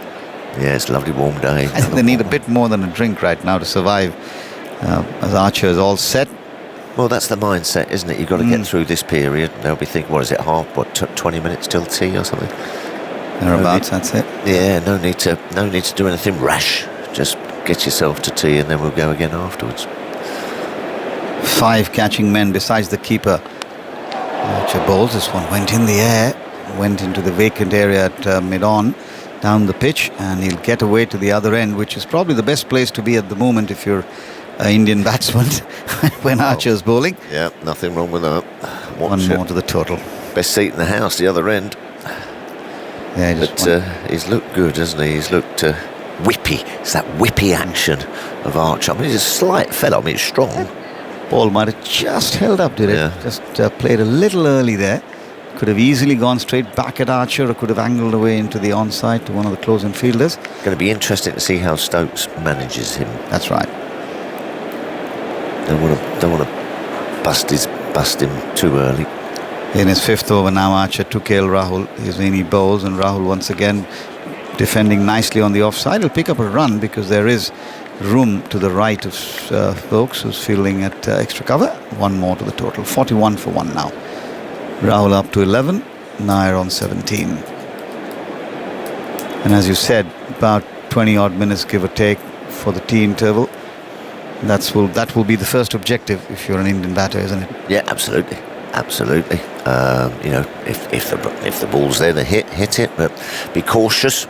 As you say, it's a new ball kind of pitch. Archer's in again, bowls left alone outside the off stump, lets it go through into the gloves of the wicket keeper. That slip cordon looks imposing if you look back over your right shoulder as a batter. Four men there. All smiling at you. Yeah. We're here. Just a shot of the Indian balcony there. The binoculars are out, people sitting there at a safe distance, trying to observe what's going on. Is that kind of impact that Jofra Archer's return has had? Here he is again, running in, bowls, played down, but again bottom hand comes off. He's a short man, Karun Nair, and so anything that's remember he got out that way as well at Headingley. I think it was fending one in front of his face, caught off the glove. So he knows, and England will know that as well. Fruit, Brook, Crawley, Duckett, that's the 3 slips and a gully. The skipper at leg slip, and then I think it must be Ollie Pope under the helmet at forward short leg. There's Archer in again, bowls, and Nair defends this time with a little bit more comfort. Back to the bowler. That's at least on the giant scoreboard in front of us, coming up as 91.5 miles again. Yeah, it's quick. Looks in good rhythm straight away. Yep. By the time this over is complete, I think that 89.9 will move. Toughest. Yeah, that one 91.5. So he's hit his straps early on. Archer, as you say, 4 years out, and then you just slot back into that rhythm. Yeah, and that's what England would want, wouldn't they? I mean, Archer in again, bowls close to the stumps, pushes away defensively on the offside. He's not going to get a run. That's the end of the over, and it's 41 for 1, and time for a change in commentary. More from Phil Tufnell and then Simon Mann. Yes, he's started pretty well, Jofra Archer. But India digging in as well now. 41 for 1. That ball 10 overs old now. They're going to be their objective. Get it nice and flat, get it nice and old. And the wicket seems to flatten out a little bit. England probably think to themselves, we've got another 5 or 10 overs, get a couple of wickets. Simon, how are you? It's exciting, wasn't it? Absolutely. Yeah. Not much has happened since, though, has it? No. I mean, the pitch is playing nicely. Slow pitch. KL Rahul's high-class player, good technician. He's 11 not out. Here's Bryden Carse going in to bowl to him, and forward goes Rahul, plays up towards mid-on. Archer comes trotting in to pick up, and there is no run. 41 for 1 then, in reply to 387. Bryden Carse lifted by his half-century earlier, his first in Test cricket. Played well, otherwise England in danger of falling in a 300 heap rather than getting up close to 400 as they did. 387 all out. Yeah, you never know quite where you stand at 300. No. They can either whiz past you, but that extra 70 or 80, handy. Carse turns, bowling from the nursery end, past the umpire now, into ball very full down the leg side, taken by sprawling Smith away to his left hand side. Rahul looking to glance, not catching up with it. A pacey day today than yesterday. The game moving a bit quicker today, runs and wickets. Yesterday was hard work, the crowd sticking at it. Full house, so it's a magnificent sight. Sunny day at Lord's, and such a crucial bit of the series as well we're in. Pivotal. You feel whoever gets the nod on this one will go on and win it. Carse bowls to Rahul, he's up on his toes. Plenty of time to get in behind that. The ball short of a length, playing back to the bowler, knocks it down. It's around about 85 miles an hour from Bryden Carse. So presumably Ben Stokes got a decision to make now about taking Archer off after 5 overs. And does he bowl himself, or does he bring Chris Wokes from the pavilion end? Not sure. I'm always tempted to give Stokes the ball.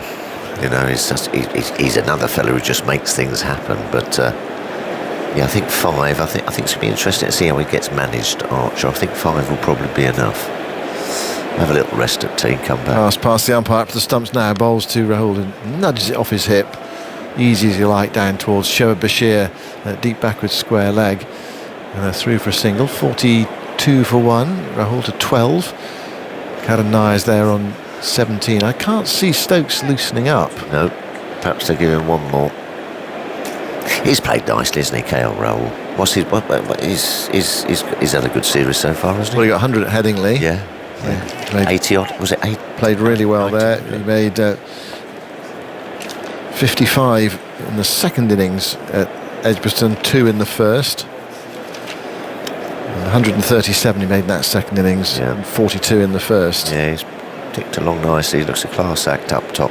Karan Nair on 17, looking to establish himself. Cast bowls, that one flies through outside the off stump, dragging his length back a bit there. Nair half played at it. Good carry through to Jamie Smith. KL Rahul had a superb century here 4 years ago when India last played at Lord's. That's a classic opener's century. He was 18 off 100 balls, finished with 129 off 250. Very disciplined early on, and then opened up, had a big opening stand with Rohit Sharma on that occasion, a game that swung wildly over the course of the match over 5 days, and ended up with India skittling England in 2 sessions on the final day. Looked like England were favourites going into the final day. Cast bowls, turned away by Rahul into the onside towards Chris Wokes at forward square, by Nair rather, towards Chris Wokes at forward square leg. And there is no run. It's the end of the over.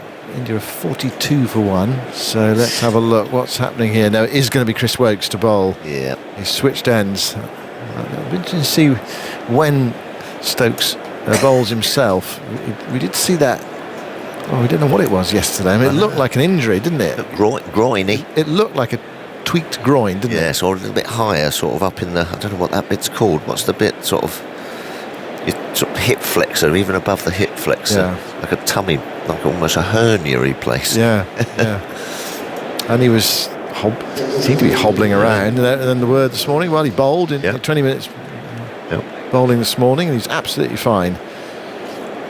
But it's going to be Chris Wokes, who started at the nursery end. It's now going to bowl at the pavilion end. Yeah, he'll be looking for a couple of poles. Hasn't quite hit his straps yet, has he? Jaiswal, he started off against him, knocked him for 3 fours in the first over, no trouble at all. Absolutely. It didn't help if you bowled a long hop outside the off stump first ball. Yeah, they're not going to leave them anymore. They don't leave those anymore, Simon, do they? They smack it as hard as they can. No, Wokes then. Just over 10 minutes to go until tea. Bowls to KL Rahul, and Rahul covers up, drops the ball onto the pitch, and there is no run. I'm sure we've had this before, but I mean, Wokesy is his stats in England, and especially the Lords, are just... Well, I think he's taken his wickets something like at 12 at Lords, is it? And 12? It was at 12.9 at the start of this inning, sort of just crept up a bit. 23 so far, 32 wickets in his previous 7 tests. Yeah. He had 10 in the match against Pakistan in 2016, I think. Yeah, he fancies it here, but just needs to get into this series. Bowls to Rahul. Rahul clips that away into the onside towards mid-wicket, and there's no run. And good with the bat as well. He's on the honours board 3 times, because he once for presumably a 10 for and a 5 for and 100. Yeah. Yes, which Gus Atkinson did his first 2 tests at Lords last year. The 12 wickets on debut, then a century against Sri Lanka later last summer. And a golden duck. Is there a golden duck board here as well? I don't know, but if there is, I'm on it.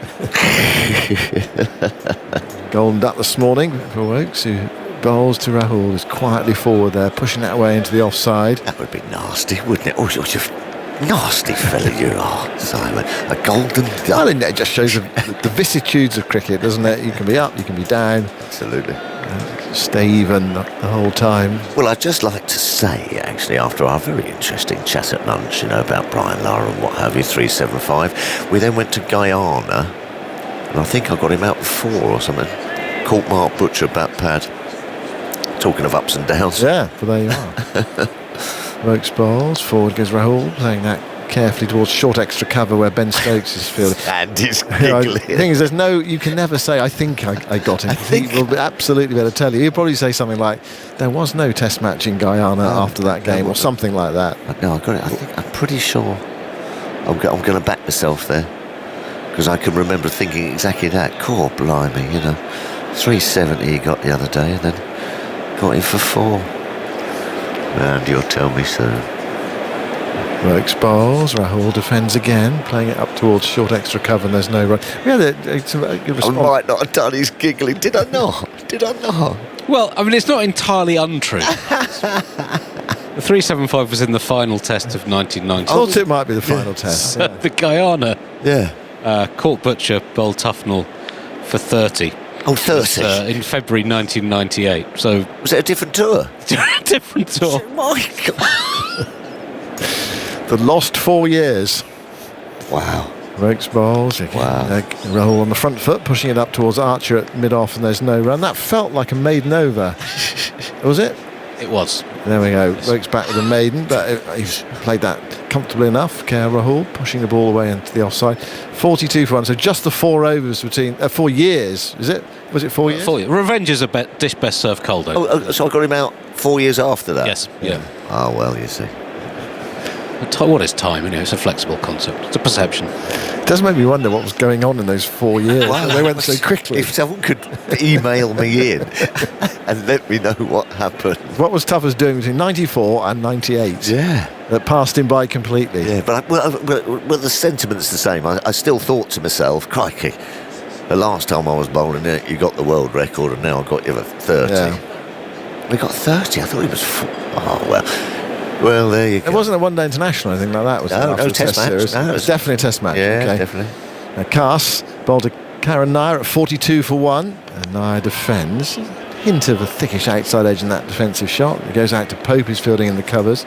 Just on the Mulder thing that we were talking about at lunchtime. Yeah, I found that interesting. And someone said, why didn't he just equal it? Which is a good point, wasn't it? Rather than break it, rather than just equal it. The only problem with that is trying to control it, as we said. Yeah. The other thing, of course, as well, is not just break it, but absolutely shatter it. So you go, you don't get 400, you actually get 440, 450. So chase that, someone. He could have broken the 501. He had time to Laura's first-class record, 501. Because if you get 400, here's Cass bowling. And it's very full. It's dug out by Nair towards silly mid-off where Stokes is fielding. So if you get 400, you can then just have complete license. You can try and hit everything for 6. If it comes off, it's fine. You could score 100 in 30 or 40 balls if you've got a complete license. There are a couple of lovely numbers there, though, aren't they? 375 feels very nice and feels nice, doesn't it? 37, and then 400 just feels nice, doesn't it? It's and then 501, 418 or something. 501 even sounds nice, doesn't it?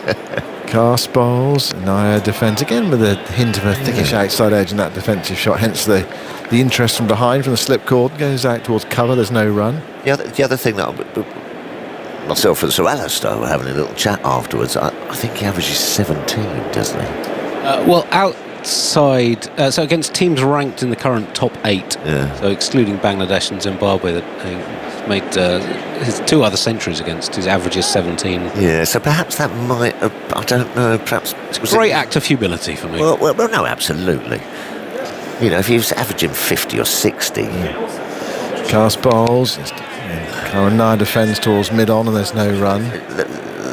There might have been a little sort of imposter syndrome perhaps going through the mind. I mean, not being rude, but if he'd have been averaging 60 and it's Joe Root, you're going, go on Joe.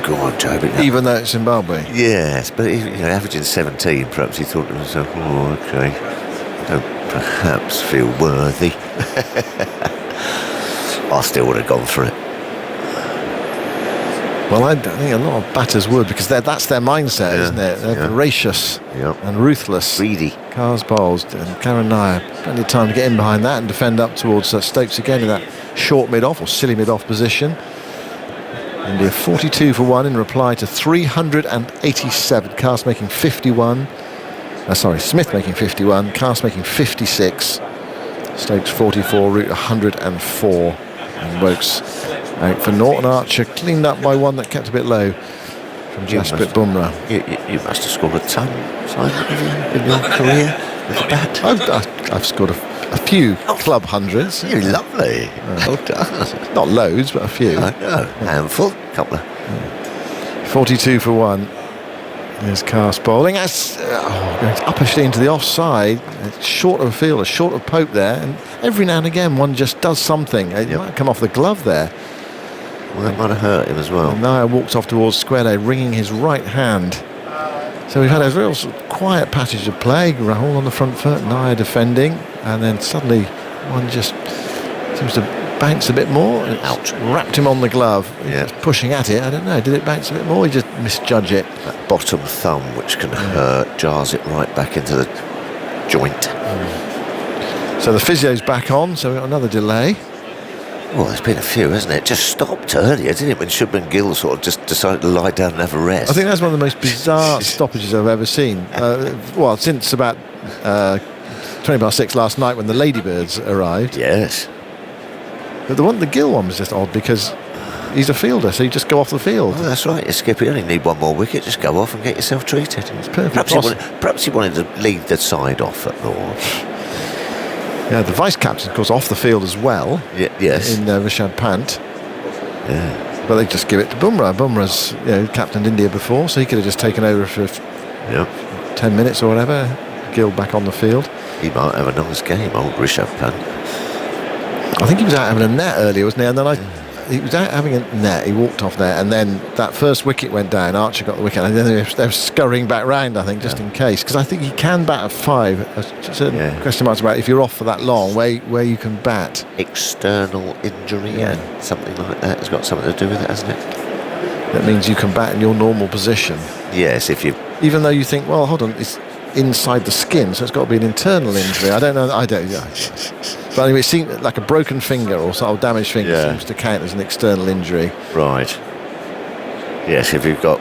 So if you an external injury, if you were like cut around the face or something, that's obviously an external injury, isn't it? Yeah, I get that one.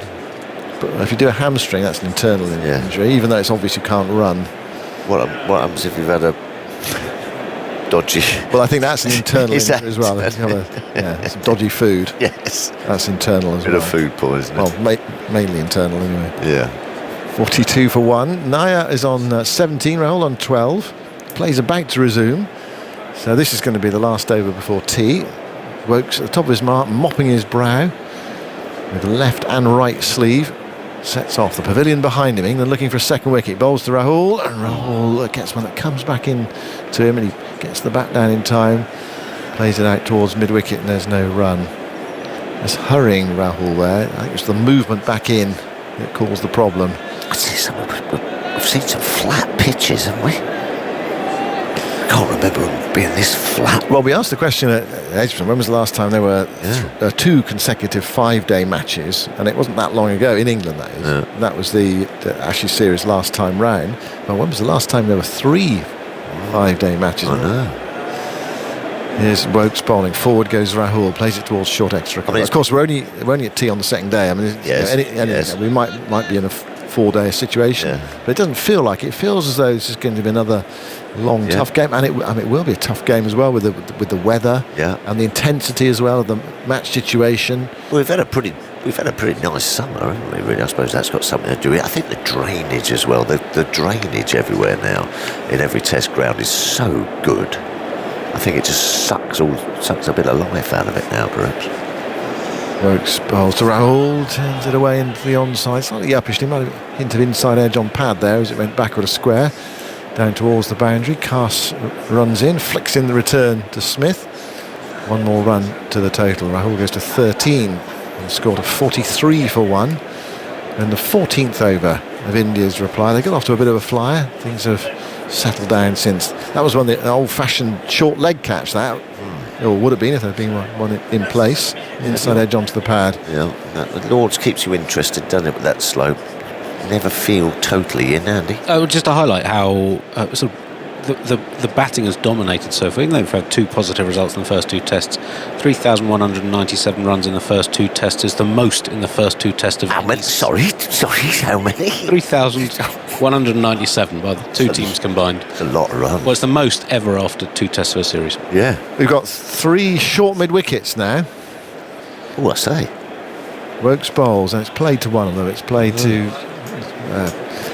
the straighter of the three. I mean, I suppose you could say Stokes is short mid on, and then there's a short mid wicket, and then there's a forward square leg, but they're very close to each other. They're almost like a slip cordon on the onside. So we've got 2 lots of threes. We've got 3 slips, and they're kind of facing each other. I don't think I've ever seen a field like that before. No. They're in like the batter is in a box of 6. If you like, 6 people surround him, and he's right in the middle. Works bowls, guided away into the offside by Karen Nair into a gap at backward point for a single. Pushing it away, no more than that. 44 for 1. Well, India. he's not shy of a funky field, is he, our Ben? He doesn't mind messing about and trying to get in the batsman's brain. I wonder whether he's going to bowl after tea. Apparently fit to bowl. He came out and matted today. Didn't last too long. One cracking shot off Bumrah through the offside, then cleaned up by beauty next ball. And nipped in. Works last ball before tea. To bowl to KL Rahul. And he goes past the outside edge, roping forward. Very nearly a wicket from the last ball. Woke stands in the middle of the pitch frustrated. And that is the end of the afternoon session. 14 overs, India 44 for 1. Karen Nair is 18 not out. KL Rahul 13 not out. Woke's bowled 6 overs for 25. Cars has bowled 3 overs for 3. Jofra Archer, a wicket with his 3rd ball back in Test cricket. Jaiswal hit 3 fours in the first over off Wokes, and then nicked the 3rd ball of Archer's over to Brook at slip. He was out for 12. That was 13. Since then, India have progressed relatively comfortably. Every now and again the ball has beaten the outside edge or something's happened, but it's a strange old pitch, this one. I still can't quite work it out. Work out where this game is going to go. It's a bit slow, isn't it? It's a bit slow. Looks like you've got to make use of that new ball. I think India bowled very well with it in their first innings, and then England got themselves back into the game, and it's one of those ones where you just got to get stuck in when you're in the field. Keep going, lads. And with the bat as well, it's one of those hard-working pitches. KL Rahul looks well suited to this surface at Lords. He's shown his skill and technique in that session. Archer, by the way, 5 overs, 1 maiden, 1 for 16. He's come back. It was actually a delight just to see his reaction. There was such a sense of relief and excitement in coming back and taking a wicket in your first over. So the ground staff are out there sweeping the wicket ends, and a lot of dust coming up, as you'd expect. And that's another factor later on in this day's play, possibly, and certainly in this match, is how much it's going to spin and show Bashir's role in this game. Right, Sir Andrew Strauss is here, and Jonathan Agnew is here, and it's Red for Ruth Day here at Lords, and Agnes is going to speak to Andrew in just a moment. Indeed, thank you, Simon. Well, that was fun, and good to see Jofra Archer getting that first wicket with his 3rd ball. Certainly brought the crowd to life on this incredibly hot day here at Lords. It really is just no wind, no air at all. Looking at the flags, they're just hanging limply like wet rags there by their poles. So it's a very, very hot day.